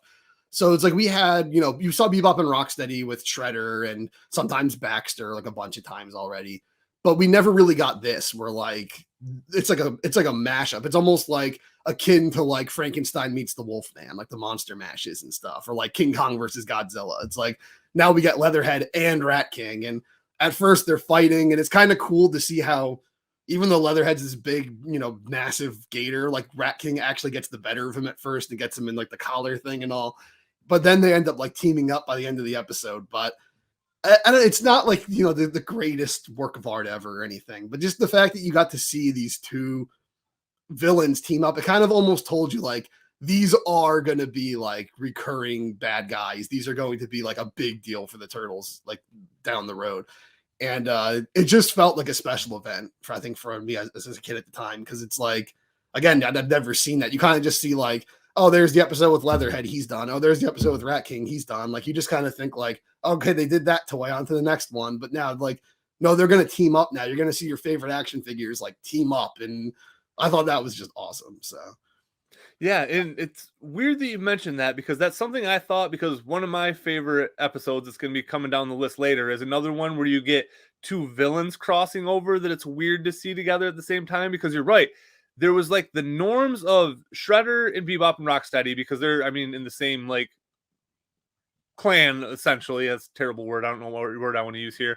Yeah, they're essentially together all the time. And then Baxter is another one that's like really familiar to them as well. Like Baxter can work by himself, but he's almost always in Shredder episodes for the most part. Even in Baxter form, there's typically the Shredder involved in one way or another, because that's another cool dynamic, is how all the villains, even though, we'll get to that later when I do that, but it's cool to see the Rat King and Leatherhead together, because like you said, at first they're kind of fighting each other, but then they realize that the enemy of their enemy, the enemy of my enemy, the enemy of my enemy is my friend type of situation. It's kind of like the bond they make. I just always thought that was cool. I always thought it was cool to see that. And something I wish they did a little more often. Like, I would have liked to see, I don't know, something crazy. Like, I guess they did do like Night of the Rogues eventually. Yeah, which was almost like overkill though, because they tried giving everybody in there instead of just seeing like, hey, how can these two characters meld together? Because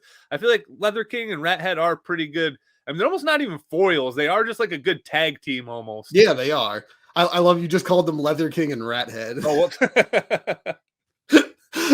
but they're good. They're a good duo. I actually wish they teamed up more often. Actually, I always thought it would have been cool to have Leatherhead, Rat King, and Baxter all team up, because they're kind of like the most recurring villains that aren't the main villains. But unfortunately, we never got that. And also, Fly Baxter, he's basically always being manipulated anytime he does show up, like you said, by Shredder usually. So.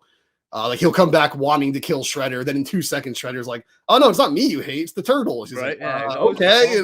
Stupid schemes, yeah. For a genius, he's not very smart. You know what I mean? I feel like Baxter's one of the only ones. Not to get too off topic, they actually always did that, where his genius human side is fighting with the stupid fly side all the time. Yep. Where like he's coming up with a scheme, then he gets distracted by Sugar, and he just wants to go lick Sugar. Right. like they did a good job of making it like it's almost kind of sad. It's like this poor crazy guy who ended up in a mental institution and stuff is now like his brain is rotting into a fly brain, and it's like it's kind of sad actually when you think about it. I'd say he's the most tragic character of the original animated series for sure. Yeah, he ends up like floating in limbo for most of his life, and it's like things don't work out well for him. All right, so on to episode 7. So this one fell about where I thought it was going to. Super Bebop and Mighty Rocksteady.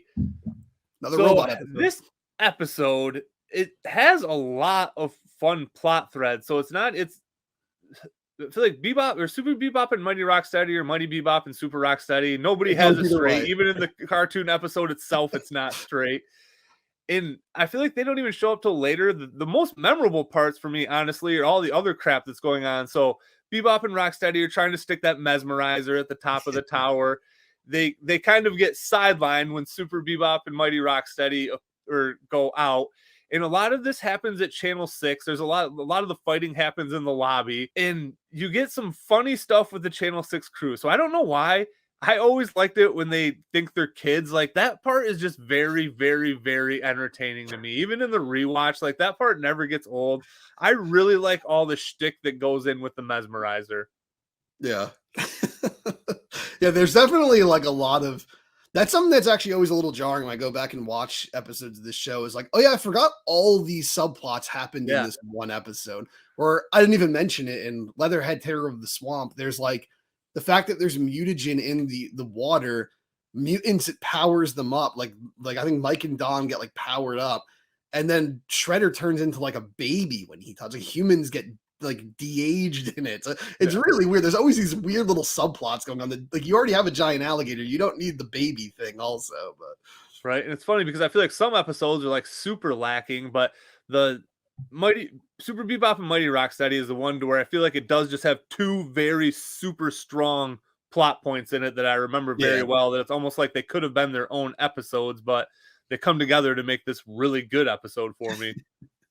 Yeah, it's definitely a good one. I think if you do have Attack of Big Mac and Mighty Making of Metalhead on here, I think you have a robot bias. But... I don't actually have either of those on there, so yeah. So these are my two favorite robot episodes for sure. There were some good robot episodes. My Making of Metalhead was a good one too. It's not on my list, but that was a good one. My number 7. I thought this one was going to be lower on the list actually, but it has such a strong sentimental value for me. Is Sky Turtles. It's like such a filler episode, but it was the only episode I owned on VHS officially as a kid. I got it at Burger King. And I don't think I even got the Burger King because we didn't eat fast food a lot. My dad liked fast food. My mom was against it. So we rarely had it. And if we did, it was usually McDonald's because that was like right up the road. So like we rarely did Burger King, but I think this was before we moved. So we didn't live down the street from the McDonald's yet. So maybe, but I think my dad just picked up Burger King on the way home from work or like a business trip or something. And then like said, hey, can you give me one of those Turtles movies while you're at it? Cause I think if there was 4 of us kids, we would have got all 4 of the VHS tapes if that was the case probably. So, but yeah, I always had this tape and I watched the hell out of it. It's the definition of a filler episode. Like I'm aware, but I don't know. I just love that episode. It's such a just a weird idea. It's just so Krang just decides he's going to build like an anti-gravity machine, and for the hell of it, he just builds it. And then Shredder just starts screwing with it. Like, I want to do this. This is my plan. And like, Krang's not even stopping him. He's just like, don't do that. I want to use it and all this stuff. And it's like, don't push it too hard and stuff. And Shredder ends up screwing it up and all, but whatever. It's just like, it's the best episode to just display the stupid logic that you have to enjoy this cartoon. That even though there's anti-gravity going on where everything's floating up, there are boots that you can just slip onto your feet and you can just walk around in the anti-gravity and you're not affected. Your hair's not sticking up or anything. It's like, so like Bebop and Rocksteady, and magically, conveniently, Bebop, Rocksteady, and 2 foot soldiers go to the surface with these boots so that all 4 turtles can get them. And there's this whole thing where they use like a satellite dish to reverse like the waves and like overblow it and destroy it. And like Donatello's explaining it like it makes sense. It's like, that makes no freaking sense, dude. But like, I didn't care as a kid. I just loved that episode. And there's just like lines that are throwaway, nothing filler lines that just stuck in my head. Like there's a point where Michelangelo just goes like, oh, I sure hope this works. And anytime someone says, I hope this works, I hear that. Yeah. We makes them both shoot each other. And anytime I hear someone say, I hope this works, I hear Michelangelo in my head to this day. I've always heard that. Like, I can't hear that expression without hearing that line because I saw it so many times. And there's some funny jokes, like when the Channel 6 news team start floating around and Vernon's like, shit talking like Byrne and all. And then Byrne like floats out into the room while he's shit talking him in his chair and stuff. And there's a joke later on where, Donatello first sees the satellite dish. He's like, oh, look at that tremendous dish. And Irma's like, oh, thank you, Donatello. Yeah. And he's like, no, Irma, that's not what I'm saying. Like, but yeah, it's a funny episode, but I know it's not a special episode for anyone really, but for me it is because I didn't own the VHS tapes a lot. I caught it on TV, which is like the opposite of you. And I had a couple recorded. I had like a Mondo Gecko's episode recorded, and that got recorded over probably in like a month from like one of my sisters or something. But yeah, this was the only one I just owned, and I just watched it over and over again. So this was my first episode out of my top 10, and it's one that I thought was going to be in there. So I actually started taking notes on this episode. It is. So it's one I had on VHS because of the Burger King VHS, and I loved this episode. Like this one really pained me to leave off my top 10. Like it's my hard 11 for sure. And it is ridiculous, like you said. So not only do they make an anti-gravity machine, but for whatever reason, once gravity goes away, why do the buildings just fall off their foundations? Like the integrity of the building would still be holding them there. And then when everything falls back down, it falls right back into place. And everything's fine. You can just go back to the building. No building code violations or anything. Which is great too, because you see the buildings like diagonally floating across. Yeah, they're all over the place. That's how they fall right back down. None of them topple over, and it's like they cemented themselves back together. And they're holding that giant dish from the glider. Yeah. And it's only this small area that the dish is returning as opposed to all these waves. And the thing that drives me the most nuts, though, is how 3 of them wear 4 boots and they have 2 feet in those middle boots. Right. That drove me nuts as a kid. I'm like, you cannot fit 2 feet in one shoe. That's impossible. The show is stupid, but I still love that episode.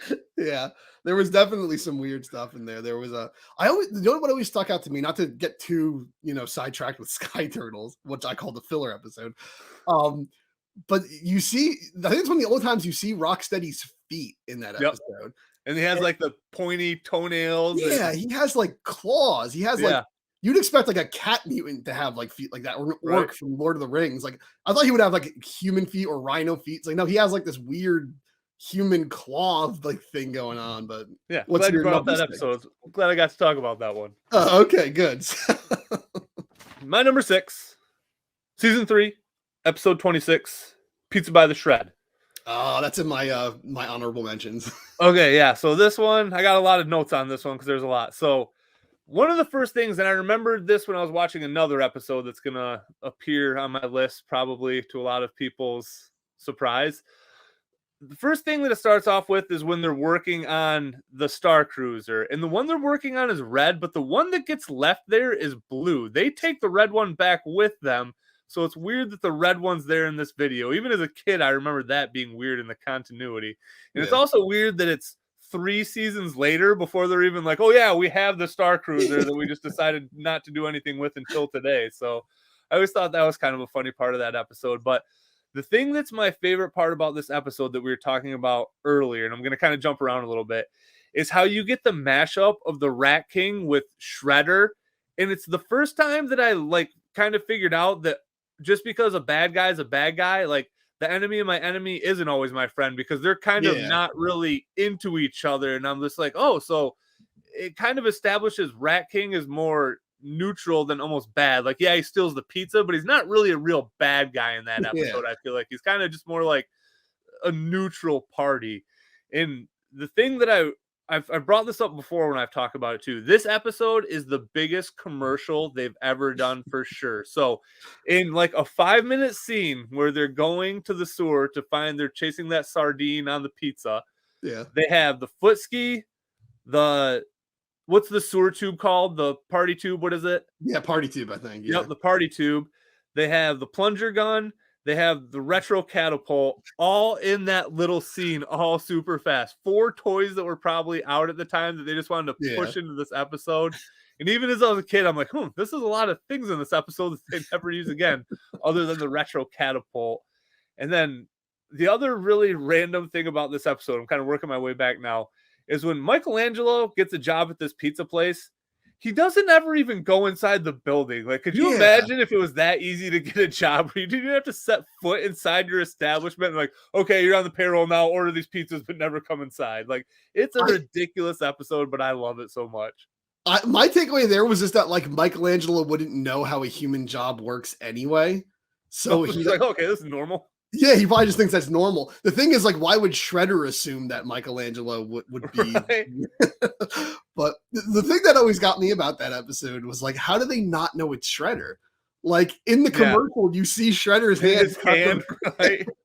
Even as a kid, I'm like, it's so obvious it's Shredder. These guys are so stupid. Mike's, like, talking to him. Like, his eyes are, like, in the slit. You can hear the voice and stuff. And it's like, how can Mike be that dumb? Like, come on. Right. The standout thing for me, because I'm actually glad you brought this up, because again, this was in my honorable mentions. So there's a part where Mike gets like locked in the pizza freezer. I remember because my oldest sister, Sarah, she would always call back to that. I remember being at the dinner table once and she mentioned like she was talking about how horrible a death it would be to be locked in a freezer. And I'm like, I guess I never thought about that before. And she says, like, you remember like in that episode of Ninja Turtles, she mentioned that. And it's like, then when you think about it, it's like, yeah, if they didn't save them, that would have been fucking horrifying. Like, right? Frozen to death. Like, so that kind of like, I remember as a kid, that always kind of like, that kind of bothers me, actually. It's kind of creepy. That's a great episode. That one was like, I was fighting with, see, when I first wrote my top 10, that was in it. But then I decided when I was looking through it, like, Raphael Meets His Match deserves to be on here more than Pizza by the Shred and stuff. Yeah. So my number 6 is Return of the Shredder, which is the Crooked Ninja Turtle Gang episode. It's the first episode of season 2. It kind of kicks off like how the show is going to play out for the next season or two. It sets the stage really well.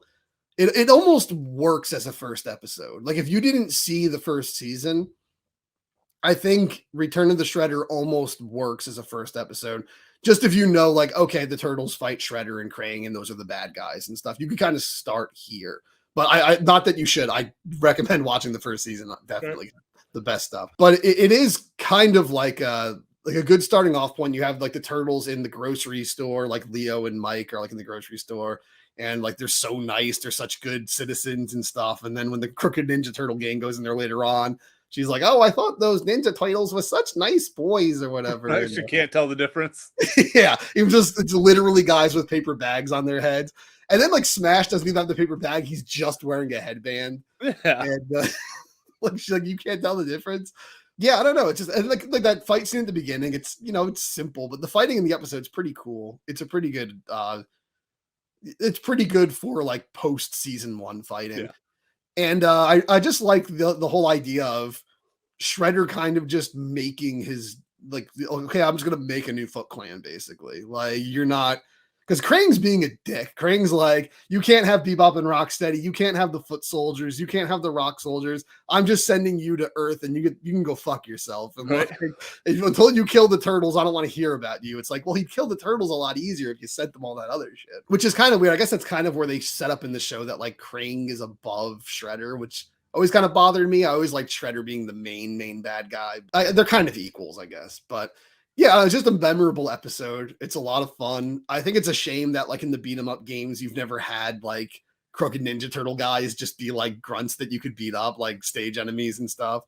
And I think it's honestly one that stuck with a lot of people because I mean, we got a Crooked Ninja Turtle Gang NECA toy and a Smash NECA toy, and everyone seems to remember that episode because it was so early. And I do have to say for season 1 and season 2, like, I think I've said this before, I didn't see them immediately. Like, when I started watching the show, it was in 89, and that's when season 3 was airing. So one of my earliest memories of the show is watching the making of Metalhead. Early in the morning, I remember watching the Metalhead episode, and like, I had the Metalhead toy, and I remember just like thinking like, oh, this is so cool. That was my first times like having the toy and seeing the show. But those were like my earliest memories with seeing like the Usagi Yojimbo episode and stuff. Whereas like, very shortly after that, like I think it was still that same year, but I started catching the reruns of like season 1 and season 2 and stuff. But those weren't my first episodes. So I guess it's just a testament to how good they are, is that when I actually did see those episodes, they just like, I was like, okay, these are the best episodes. So, that one it's just a solid start for a season, in my opinion. Yeah, because that's one that sticks out a lot to me that I didn't have on VHS. Because for whatever reason, I don't know, the Crooked Ninja Turtle Gang, like they're just very memorable goons. Like you said, it's very surprising. We've never got another iteration of them until the NECA figures came out. And it's honestly surprising that they waited as long to do them as they did, because it seems like that would have kind of been like one of the more deep cuts that they'd want to get out early, because I think they're some of my favorite NECA figures too. I don't know what it is, but just they're so stupid, but I don't know, it just works for Turtles. Like they just have a stupid bag over their head. Like it's ridiculous, but they're a very fun looking gang for sure. Yeah, definitely. Breaking into our top 5s here. So this one is very in the spirit of Pizza by the Shred. Season 3, episode 18, Cowabunga Shredhead. This is another one we've talked about on here before.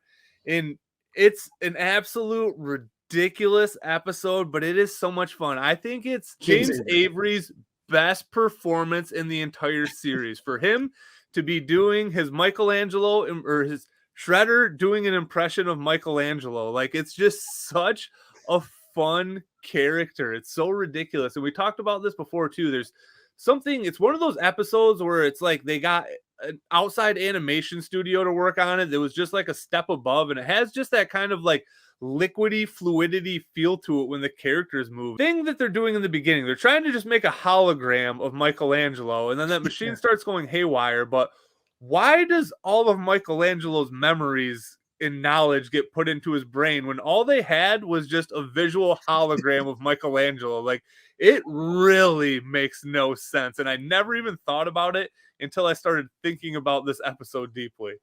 You know what it is I think like all of the personality replication of Michelangelo was on the disc, and they were supposed to put it in to give the Mike hologram the personality, but Bebop put it in backwards and jammed it and screwed it up. Yeah, that's so what made it all messed up. I think that's what was supposed to be happening. But then later on in the episode, it's like, oh, well, the disc actually had like a hologram of the president on it. Yeah. And is it Reagan or Bush? I can't tell who it is in that one either. It looks kind of like both of them, honestly. Yeah. It's one of my favorite episodes. Yeah. Not really a lot that goes on there, but it's just cool seeing Shredder just roll into the turtle lair, and everyone's like, the fuck is this guy doing here? And he's just acting like nothing's the matter. Like, it's just a very fun episode. Excellent performance by James Avery. Super fun. One of my favorites for sure. Yeah, that's a great one. My number 5 is Shredderville from season 3. This is like the homage to It's a Wonderful Life, where the turtles are all saying like, I think the world would be better if we never existed, because you wouldn't have all these mutants around, and the Foot Clan wouldn't be trying to stop us and hurting people. So the whole episode is just a dream, spoiler, but the turtles somehow share a dream. All 4 of them have the same dream. And it's technically the first Red Sky episode, because the skies are all red through the whole episode. They wake up in the middle of the sewers. There's no lair. And they go to the surface, and everything's dirty and destroyed, and like there's just crime everywhere. And the sky's all red and polluted, and the Technodrome is like rotting away and all this stuff. And it turns out that without the turtles, they couldn't initially stop Shredder, so Shredder took over the world. And unfortunately, speaking of James Avery, there is no James Avery in this episode. It's the other guy voicing Shredder. Yeah. But because that's what they say early on, they're like, oh, on that loudspeaker, that voice sounded like Shredder. I'm like, no, hell no, it doesn't. It doesn't sound like Shredder. He's barely in the episode, and he is funny when he's in the episode. Yeah, so they just go through this hypothetical world where they don't exist, and some wild stuff happens. Like Channel 6 News Building becomes Shredder's headquarters. Bebop and Rocksteady, they're never mutated. They're still humans. But they took over like the whole main news floor, and they turn it into a harem, and they make like April and Irma are dressed up like, like harem girls. Like they're like dressed up like Princess Jasmine and like I Dream of Jeannie or something. And like they work for Bebop and Rocksteady. And I always found it so weird. There's one line where Irma says like, I wish Bebop would learn to peel his own grapes. Like, who the hell peels grapes? What the fuck does that mean? But maybe he's allergic to the skin. I don't know. But yeah, they run into so many different characters. They run into like Zack the Fifth Turtle. They actually end up winning him over again, and eventually they win over April and Irma. And Vernon and Bern are like villains in the episode and stuff. And like Krang is kind of he's their villain, but he's not really, because like his Technodrome is just rotting away because like Shredder's just wasting all the power. So like it's about to like explode. Like the Technodrome's about to explode, and Krang doesn't have a new body because Shredder built his new body for him to stop the turtles. And like he just has the rock soldiers just being the security guards of like the Technodrome. And it's funny how they're able to just like fool General Trag, and like, he's like, oh, you can't come in here. Like, oh, we were here to repair. He's like, have you looked around? Like, everything needs repairing. And I forget what they say. They say something. He's like, oh, well, if you mean that, then go on in. And he just lets him in. And yeah, it's just, there's a lot of funny stuff in the episode. I think it's like pretty clever. Just a lot of the jokes are really good. And then when they finally, get to Shredder at the end, he's like he's just wearing a business suit and he's still wearing the helmet and the mask and stuff, but like he's just wearing a business suit. And earlier on they make him watch a video with like him when he's a baby and he's still wearing the mask, and then as a kid at school and he's still wearing the mask and he's like bullying kids. And it's like he doesn't even want to be leader anymore because he's like ruling the world sucks because you have like all this responsibility and powers running out and stuff. And he's like like you guys come from a world where like I don't rule it. That sounds amazing and all this stuff. And like it's just I don't know. It's a really fun like what if kind of episode, and it's one I actually don't remember from when I was a kid. It was actually when I rewatched the show for the first time, like in my 20s. I remember seeing it and being like, "Oh, this is actually a really funny, clever episode." So it's weird it made it so high without having any childhood like connection. I'm sure I saw it as a kid, but I had never even seen It's a Wonderful Life when I was that young. So, so yeah, I just like it. I think it's a fun episode. So you know what it reminds me of? Even more of It's a Wonderful Life is Back to the Future 2. Yeah, it's a lot like that. That's what it kind of feels like when they go back in Biff uses the almanac to like become a billionaire or whatever. That's kind of what it feels like, is like that like post-apocalyptic type feeling where you just have like one lord that's running everything. Like that's the vibe I feel. Yeah, because Biff Tannen, even he was at the top of the high rise in the city and everything, and at least there's no weird kind of Biff Lorraine situation going on with Shredder and April or anything. So. Right. But yeah, I just think it's a fun episode. That one's like that one just ranks high for me, just for being like sheerly just like a really fun, well written, cool episode. Moving on to number 4, and this is where stuff really started to get tough for me. So, Hot Rodding Teenagers from Dimension X, and I know a lot of people hate the neutrinos, but I always liked them, and I just think this is a really good episode. So the first season, like we've talked about this before, there's just something more to it. They had more for the budget, more for the animation, and it has some of the coolest scenes ever. So I know James Rolfe talked about this scene in particular when he did his review, but when they're in the arcade and those missiles come in and it just does that pan shot where it's like going through the arcade before it blows it up, like that's just such a cool shot. Even as when I was a kid, I was like, man, that was like really cool animation. And just all the lasers and stuff when they're fighting with like the neutrinos and the Stone Warriors. They're called Stone Warriors in this episode. I don't know when they get the switch to Rock Soldiers, but like just I don't know, the laser animations look really cool. They use the Techno Rover, which is the only time they ever break that out, and it's just cool that they use that vehicle that never gets used again. And I'm surprised they never made a toy out of that either. Again, so this is another one of those things where it kind of has like not a huge other storyline, but like when they set off the weather device, that's just another part that I always really liked. Like I feel like the animation's really cool right there too, and all the stuff that happens to it, and how Leonardo just jumps right out of the Star Cruiser to slash it. Like I don't know, that whole scene's really cool. But the one thing that's just so stupid about this episode is when they're back fighting them in the Technodrome, and they literally realize their weapons aren't going to work on Trag and Granitor, even though a couple episodes earlier, Michelangelo is using his nunchucks to destroy robots. But Donatello is just like, hey, there's this giant barrel of silicone lubricant here, and just dumps it on the floor, and then they just push him into the portal. Like, why is that barrel of silicone lubricant just sitting on this floor on the Technodrome? It's like in the video games, so there's always the oil drum that explodes right there. Like, oh, we'll just put this here for no apparent reason. Like, Krang's setting up for his day. He's like, I'm just going to set this drum of oil here, and I'll come back to it later. Well, you know what? I could see Bebop and Rocksteady leaving it there.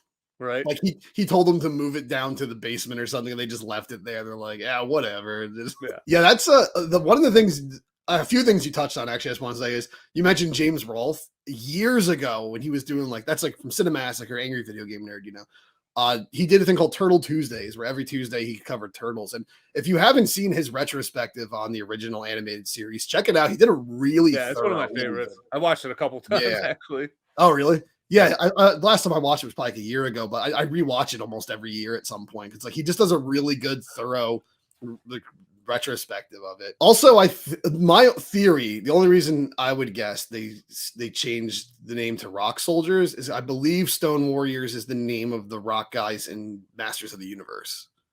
So that might be why they changed it. Yeah, but one thing that is so cool about that episode, though, is like you don't really get that much of General Trag and Lieutenant Granitor throughout the course of the series. They're built up like they're going to be like major villains, like they're Krang's number one underlings.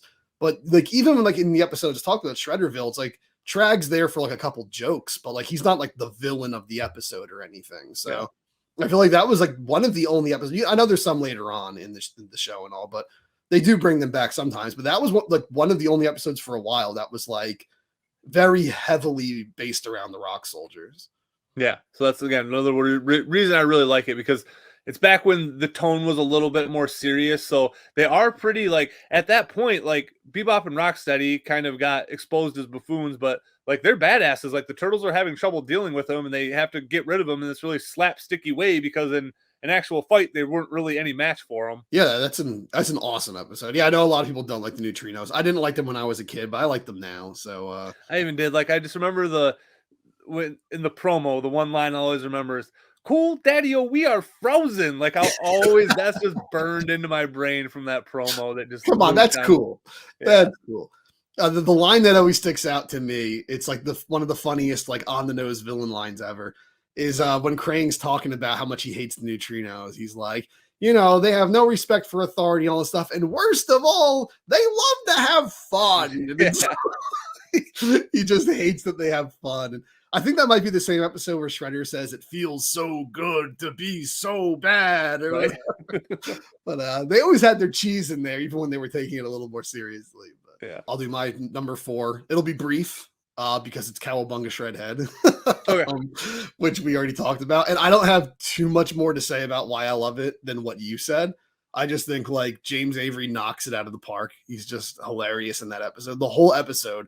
Even today, like even when I watch it today, I'm cracking up the whole episode when I'm watching. It's one of the funniest episodes for sure, like without a doubt.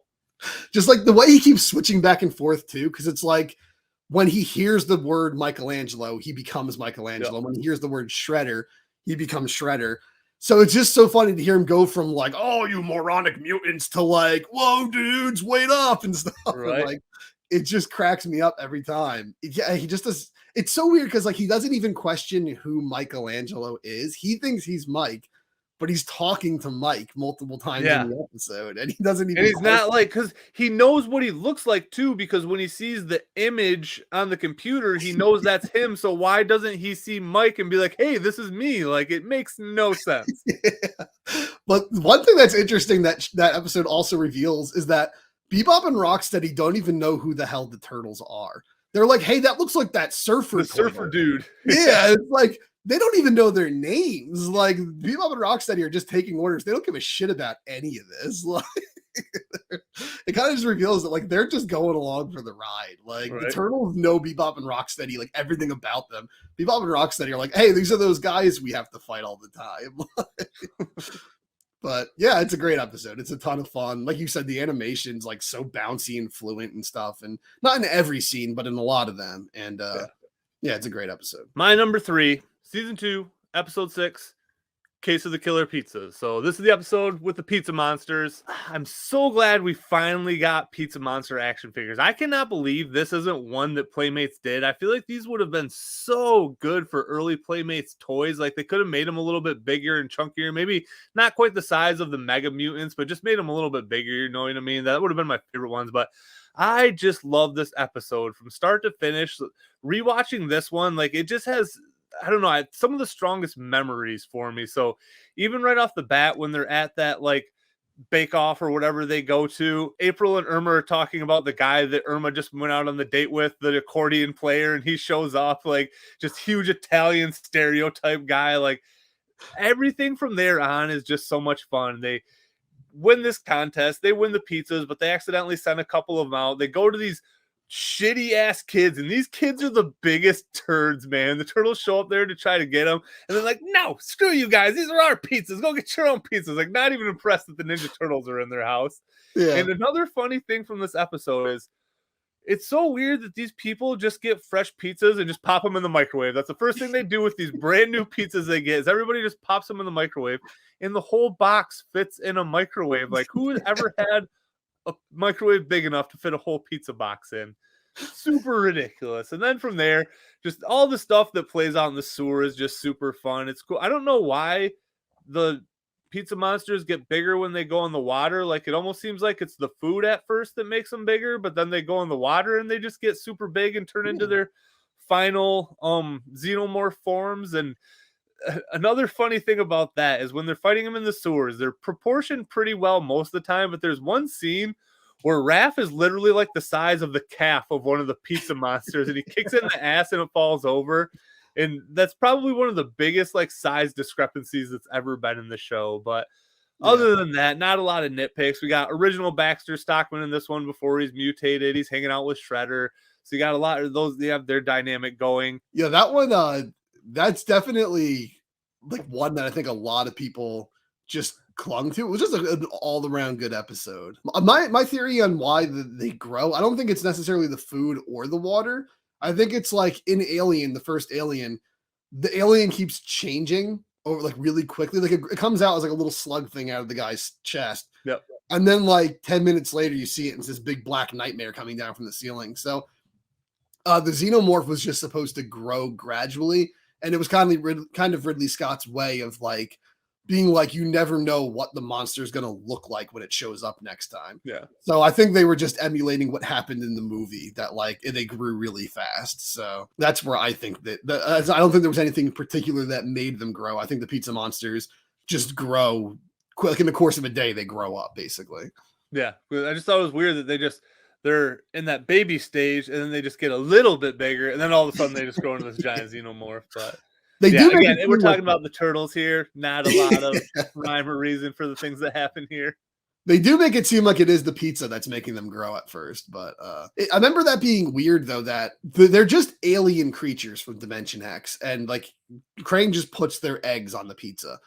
But like they're referred to as pizza monsters, even in like Turtles in Time, they're referred to as pizza monsters, and the episode's called Case of the Killer Pizzas. So like I always thought as a kid, like, are they part pizza? But like when watching it as an adult, it's like, oh, they're not. They're just aliens from Dimension X. But like I remember as a kid, I was thinking like they're red and yellow because they're like sauce and cheese and stuff. Like I thought they were literally pizza monsters. So that's the one cool thing from Shredder's Revenge is they are made out of pizza in that. And I don't think we ever talked about that when we talked about that video game, but yeah, that's one of the little touches they put in that I really appreciated from that. That's what I always imagined, like if they were to make, because I always thought the exact same thing you said, like they should have had a Playmates toy back in the day of those guys.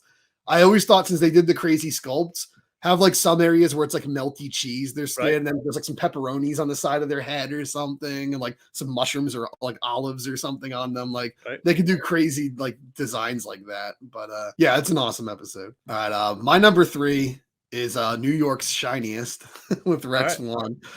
Rex 1, like you said, he's one of my favorite side characters. There's just something about him that's just, he's just funny. And like you said, like he is goofy. The whole tongue thing is funny and all. But there's also just always something inherently funny about a character who takes themselves so seriously. And like he's this ridiculous character. He's this big robot cop. And he's not like, RoboCop, which is clearly what it's like a parody of. It's like RoboCop. He's dressed like, like just a New York policeman, but like he's a giant robot and he's goofy as hell, but he thinks he's like super serious and stuff. And that just makes it even funnier. It makes you wonder like how aware he is, like how self-aware he is, because he is dating Irma at the end of the episode. So it's like, did he choose that, or is she just taking advantage of the fact that he can't make decisions? So like, I don't know. It's just weird. Like, he seems like he has a bit of a personality, but yeah, I just always loved him. I always thought he was fun. Again, like the Crooked Ninja Turtle gang, like you said, the evil Rexes were always cool. The color scheme was just badass. If NECA doesn't make that a figure, that's just like a missed opportunity. It's got to be on deck. It's an easy repaint for them. Yeah. So. Again, like I would love to see them show up as like a really like tough enemy in like the video games, like in the beat 'em up. They have a bunch of Rexes. And I know the vintage ones weren't 100% based on the cartoon show, but like if they did a sequel to Shredder's Revenge or like a DLC pack, I would love to see Crooked Ninja Turtle gang and Rex 1 guys show up. Or I guess those wouldn't be Rex 1. That would be like Rex 2, 3, 4, 5 and all that. But yeah, it's almost like RoboCop 2, where the original RoboCop fights RoboCop 2, which is like he looks totally different, but it's like here's the evil version of you, and now you have to fight him and stuff. Right. So yeah, it's again, there's not too much to say that you didn't say, but I just think it's fun. Speaking actually, there's of James Rolfe, he pointed out like an inconsistency that I never noticed in the episode until he pointed out. It's like, how did I never notice this? We're like, there's like crazy time paradoxes and like characters appearing in multiple places at once going on that I never noticed until he pointed it out. I'm like, oh shit, he's right. None of this makes sense. but it's still a great episode. I don't know, like none of that bothers me. I don't even remember him saying that. I don't remember. I'm gonna have to double watch that one again to try to figure that out. I don't think that was in his retrospective video. He did a video that was like top 10 turtle flubs. And it was like mess ups in the cartoon. And I think that's when he covers that one. You talked about Rex being like kind of self-aware and stuff like that. And I almost feel like, because at first he's kind of programmed to protect April, right? Because I don't know if she's the first person that turns him on or whatever. And then maybe that's just gets switched over to Irma, and maybe they do like reprogram a little bit. His character, like, he's kind of almost like a precursor to the Tick cartoon a little bit. Like when he first jumps out of the building and he falls like waist deep into the concrete, like that's very like, it reminds me of the Tick cartoon for sure. And the other thing that I forgot to talk about when I was talking about it is when he gets all the other tapes put back in him to get his memory or whatever they tried doing with it, and he has like the Three Stooges stuff in there. I loved the Three Stooges as a kid, so I just loved that he did that as well. Yeah, I love the Stooges. Yeah, it's funny that you're saying like, I don't know why he's following Irma, because April he turned him on. It's like, well, maybe Irma turned him on more. Right? Hey, there you go. Yeah, but yeah, he's a great character. Like, I never would have even made that Tick comparison, but you're right. That kind of like super strong, super like well equipped to deal with the situation superhero, but they're like kind of a big bumbling doofus and they don't even realize it, kind of. So that was a funny ass cartoon, by the way. But I just started watching it again on Saturday mornings. It made it back into my rotation. So yeah. I need to revisit it at some point. I rewatched the first episode like years ago. I just remember cracking up. There's the dude who's like the spoof of the Punisher, and he's always crying. Right, dude. Yeah, it's so good. Because again, watching it after all this time, I'd really like to read the comics, but they're kind of not the easiest to get a hold of. Yeah. But yeah, dude, it's awesome. It's hilarious, and it holds up very well. So yeah, I recommend. It's on Hulu if you have that. So I know a lot of people didn't like it. Not to get too off topic about the Tick, but I know a lot of people didn't like it. But there was like a live action show in the early 2000s that I just thought was actually really funny. For the There's Tick. two of them, and I can't remember because there's one on Amazon that's more recent, but there was one on that one. It's actually like hardcore graphic violence, which really threw me off. And I watched the first couple episodes, and I kind of just fell off. I don't know why I did, but yeah. No, the one in the 2000s is more of a sitcom. I can get like it didn't weigh in as much on the superhero aspects. Like that's why people didn't like it, but I thought it was funny for what it was. But all right, so on to my runner-up here. So got season 1, episode 2, Enter the Shredder. That's a badass episode. So so it's your first appearance of Krang. It's your first appearance of mutated Bebop and Rocksteady, and then you get a very, very, very cool fight, which it's kind of a bummer that it's against robots, but it's against really cool robots. So like all these giant, ridiculous machines and stuff like that. And like I said earlier, Michelangelo somehow just beats the crap out of them with his nunchucks and they just explode. And Raphael cuts the wings off that thing with the size and they're not even a sharp weapon or anything. Yeah. So there is some silly stuff that goes on, but it's really cool action, especially compared to what happens later. But it's really cool how you get your Bebop and Rocksteady origin and stuff. And it's kind of a bummer that they almost immediately make them doofuses right off the bat. But it's cool when they actually do like pop back up to the surface and they do kind of like get a hold of the turtles and actually seem like a bit of a threat, but then they just get covered. I can't remember if that's when they get put in the jail. They put back in the pen. Or if they get covered in the concrete at that time. I can't remember which one it is. They get put in the zoo cage. They get put back in the zoo cage. Yeah, it's just cool. We get all these origins. And first Roadkill Rodney, too. This is the first time he appears. So you get a lot of characters that are big staples introduced in this episode. And it follows the first episode, which you can probably guess might be coming here in a little bit. Yeah, I just really, really, really like that first season. It's a really good episode. It just continues the action from the first episode. And it also brings in their quadruple bunk beds for the first time too, which is funny because in the episode before it definitely shows their bedrooms and stuff like where April's sleeping. So I just always thought it was funny whenever they threw in the quadruple bunk beds. Again, simple episode, not super thick with plot or anything like that, but just all part of that first arc that I really love. Yeah, that's definitely a super classic episode. I remember watching that one very early on. Although I have like a weird, like false memory about it that somehow my brother shared also, where we remembered Bebop and Rocksteady being mutated in the zoo and you see it happen. Like there's a rhino behind Rocksteady in a cage and a warthog behind Bebop. None of that happens. But Yeah, clearly. for some reason, we both remembered it that way. I don't know if one of us said it. Maybe it was one of those 5 a.m. episodes, but no.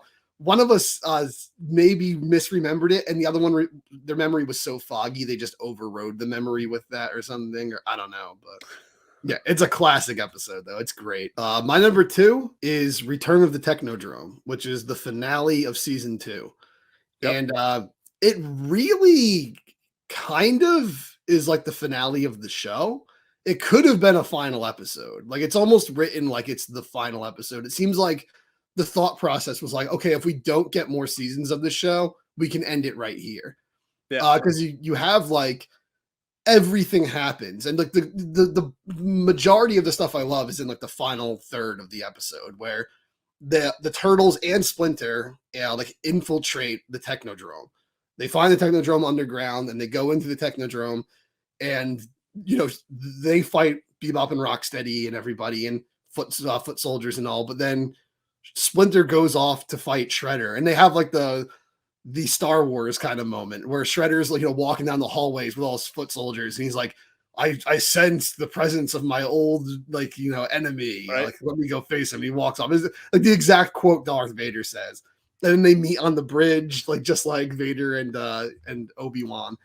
But it's such an epic battle, and then it even kind of turns into like the end of Temple of Doom at the end, where like the bridge collapses on like either side and stuff, and it's such a cool like explosive finish, literally, because they blow up the Technodrome. Right. And like Shredder, Krang, Bebop, and Rocksteady are all in the Technodrome, so like if season 3 never happened, you just assume those dudes were dead. Like they're just like that, the whole Technodrome just blows up. I don't remember, actually there might be a little tease that they're still around at the end, but actually I don't think there is. But yeah, it's just like it's one of the most epic finales they ever had, because the first 3 seasons they always wanted to do a finale. The 3rd season had like 3 episodes, like the big something and like so on. For me, season 2, that was just like the first time they did like a big finale that wasn't part of the original season 1 arc. And it was so big. It was hard to like ever top that again. I think season 3 is when the Technodrome comes to New York City and starts like trashing everything and stuff. Yeah, I don't know. For me, the Return of the Technodrome is just like the greatest finale episode they had in later seasons. It kind of makes sense what you're saying too, because season 1, 5 episodes, it was a mini series, pretty much, really short.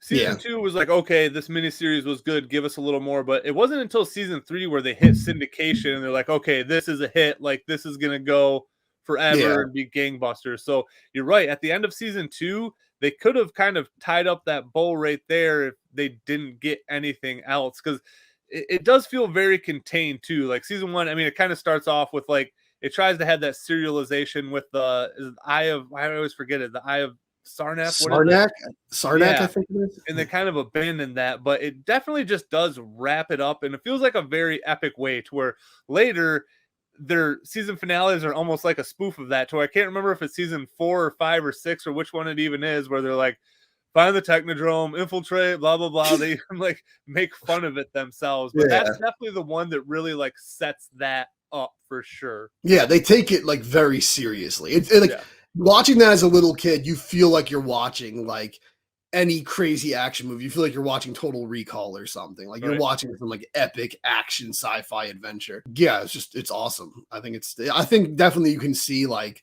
season 3, they realized they were renewed because like, all right, make 60 episodes or 40 episodes, whatever it is.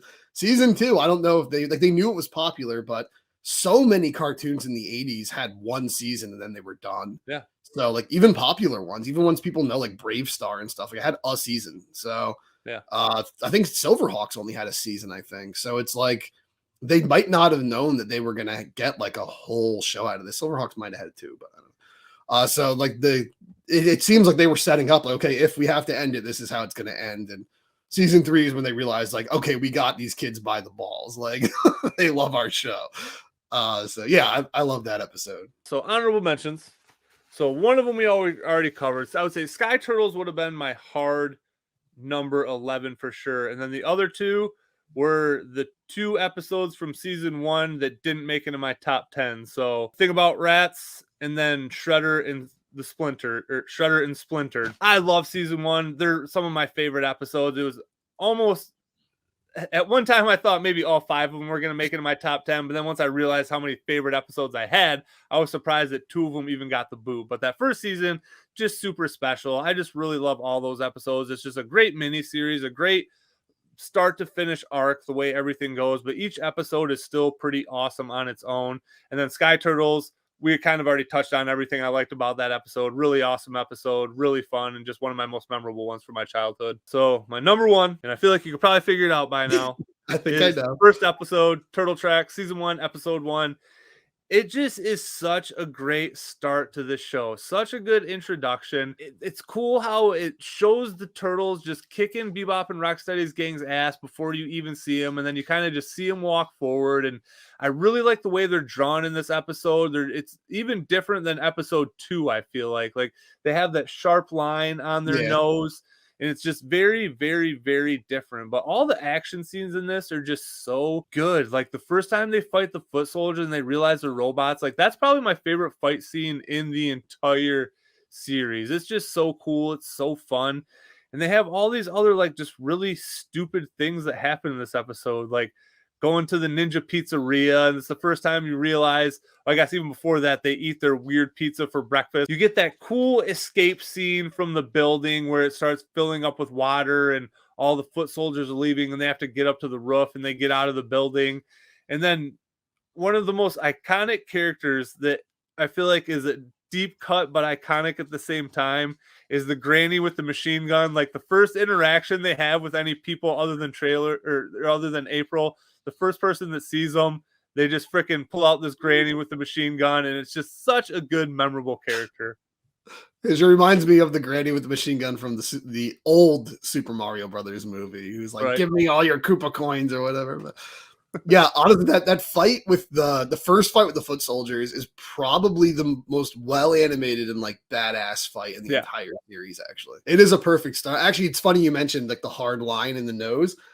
I guess this episode had such an impact on me. When I was a kid, anytime I drew the turtles like crayon or whatever, I always gave them that hard line in the middle of their nose, actually. Like it always seemed like, oh, that's a detail they should have. I mean, I don't really have a whole lot else to say on it. Super iconic episode, and it's just strongest memories with it. It's probably the episode that I watched the most as a kid.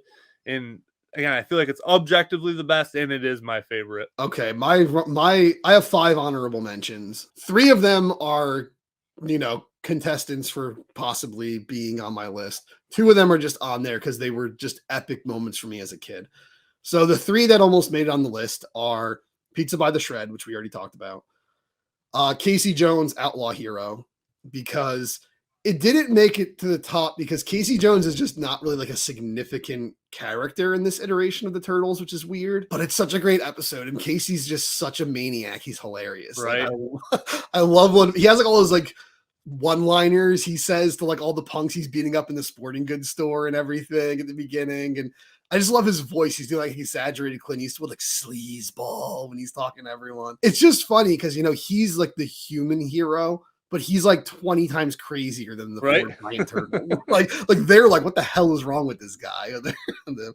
But it's definitely not the most interesting introduction for Casey. Like I like it much more when Casey and Raph have a dynamic like the comics and then the 2003 cartoon and the movie and everything. But it's still a great episode, so I felt like it was worthy of being on honorable mentions. Same with Enter the Fly. That's the one where Baxter gets mutated for the first time. It's awesome. Like I have all the memories of him getting mutated in the final scene where he gets like sent into like whatever limbo or whatever. Those are all super memorable, but the rest of the episode isn't like particularly super memorable, so it didn't make my list. Then the other 2 that I have on there just because I remember them being a big deal when I was a kid was Michelangelo meets Mondo Gecko, because I loved Mondo Gecko as a kid. And For some I reason, thought that was going to be one that was going to be in your top 10 for sure. For some reason, as a kid, I thought it was a two-parter, but it wasn't. It was just one episode. You know, as a kid, everything feels a lot longer and more epic. So I thought there was like so much time of like not knowing Mondo Gecko was a gecko, but it's like the second time we see him, he just pulls off his trench coat and he's a gecko. But yeah, that one, it's not a great episode. That was season 5. That's when the quality started to dip a little bit. But as a kid, I loved it. And Planet of the Turtleoids, which is a two-parter, which is the Ground Chucking Dirtbag and Chrome Dome episode, because it's not that great when you go back and watch it now. Like it's little more than a toy commercial, but as a kid, it was like, it felt like I was watching a movie. So it was like this epic moment. They were hyping it like for a while. And then when it came on, I remember like we all watched it in the living room together. It was shown at prime time. It wasn't shown like when the episodes were normally shown. So like my whole family watched it with me. We're probably like, what the fuck am I watching? Like my mom was probably like, what the fuck is this? But we loved it. Yeah, I just remember that having a big impact on me. But again, watching it today, which is, it's hard to find. It's actually probably the hardest episode of Turtles to track down. But it does not hold up. Anyway, my number 1, I'm going to be a big fucking cheater here. And I'm going to say my number 1 is The Epic Begins, which is not the name of any one episode. It's the name of the first VHS tape that was released. That was season 1, just packaged onto a VHS tape. So my number 1 is season 1, because I can't pick season 1 episodes apart from each other. So I'm just going to say all 5 episodes tie for the number 1 space for me. Dude, so. I'm not even kidding. I almost was going to do that. I almost was going to do the same thing, because like you, I love the first season so much, and I do feel like it is just one, like each episode is kind of episodic. Like I can definitely break them up in my mind, but it all feels just like one smooth story to me. Yeah, it definitely feels like I can't have one without the other. Yeah. It's kind of like when I say my top 5 favorite movies, I say my number 4 favorite movie is the Universal Monsters, and it's like, well, that's like 50 fucking movies, but I'm like, yeah, but I can't have the Wolfman without Dracula. I can't have Frankenstein without the Invisible Man. So it's like, that's how I feel about the first one. It's like in the first season, it's just like, I can't have any of them without the others. They're a complete package. Like we keep saying, they're basically a mini series. So the same way people would call, Stephen King's It from 1990 a movie, even though it was technically a 2-night miniseries, I call this an episode. So, for me, it's those 5 episodes. I know in the actual VHS tape, The Epic Begins, they took out one of them and then took out Think About Rats. I believe, I never had the VHS tape, but I believe I've heard they took out every scene involving Baxter, weirdly enough. Interesting. So they just pretend Baxter doesn't exist in that. Okay, because I would say that's kind of the episode that plays the least into the overall arc, but at the same time it introduces the Mousers, which is a pretty big deal, I feel like. And it's the most like Baxter centric episode. Yeah. So and Baxter's such a huge deal in season 2. He's like, we always think of the bad guys as Shredder, Bebop, Rocksteady, and Krang, but for most of season 2 it's Shredder and Baxter. Yeah, like Baxter's hanging out. He's like his sidekick a lot for sure. Yeah. So it's it was important to set him up, because that's more true to the Mirage comics. It's like the main, not that Baxter's working for Shredder, but that Baxter and Shredder, they're the 2 first villains we meet in the Mirage comics. So like issue 1 is Shredder, issue 2 is Baxter. So I can see where they were coming from, but Bebop and Rocksteady were so much more popular, I guess, that they kind of took over. But yeah, season 1's awesome. Like you said, episode 2, I love that episode so much, where it sets up Bebop and Rocksteady. I have a video on my channel. It's probably my favorite video on my channel, actually, is where I hypothetically talk about my dream Ninja Turtle movie. Like if I can make my ultimate Ninja Turtle dream movie. And then I did like, if I made sequels, and I just get little ideas for sequels. But most of my movie is like the 1990 movie mixed with the first 2 episodes of the cartoon show. So it's like, I kind of copied all of that stuff into there, because I'm like, my ultimate dream Ninja Turtles would be my favorite 2 iterations of the Turtles, which is season 1 of the 87 show and the 1990 movie. I can't have the introduction of the turtles without, like what you said, them like kind of stepping out of the light, and then like you see them after they kicked a bunch of ass and stuff. Like there's just so many cool introductions in that first season, and just awesome ways they do things. Like you said, awesome fighting scenes, and it does take itself a little more seriously. It's still funny, it's still for kids, but it took itself a little more seriously. And yeah, it is like almost like if you just watch that as an animated movie, like you just watch season 1, it holds up pretty well, actually. Yeah, I think so too. Because again, the last episode that we really didn't touch on individually, you get an awesome fight between Splinter and Shredder, and then you get your introduction to Krang's android body, and it only does this once, but it blows up into that giant form, which is pretty cool. And then the turtles get inside of it. So yeah, just so much memorable scenes in these first 5 episodes. They're so iconic, so good, and I definitely don't feel like you're wrong for making all of that your number 1 pick at all. It is cheating, but yeah, I couldn't decide. The one thing I always found weird about Krang's body growing, though, is why does Krang grow as well? Yeah, his actual, I've always wondered that too. Yep. Because they're like, oh, the suit's made out of this special material. The girl's like, well, Krang's not. He's a freaking brain. Right? So. Yeah. But yeah, it's a great episode though. And then yeah, just the whole scene of them going into the body and stuff was so cool. Just like everything about that. There's so much like just action and crazy off the wall ideas for adventure. Like you had like crazy adventures going on in every Saturday morning cartoon, but like how many of them had a kaiju sized robot man with a brain in his stomach that you have to travel inside of to destroy from the inside? Like there's just so much crazy shit going on in that first season, like rock soldiers with a machine that makes it snow and all this stuff. And it's like they come from another dimension where a hot rod car from the 50s comes out with a bunch of greaser elves. It's like, what the fuck is this show? Yeah, it's man. awesome. I mean, they just came out swinging. Like I said, ideas from everywhere. Like it's all over the place, but it all comes together to work so well together. Yeah, it's just a masterpiece. I think season 1 is a masterpiece.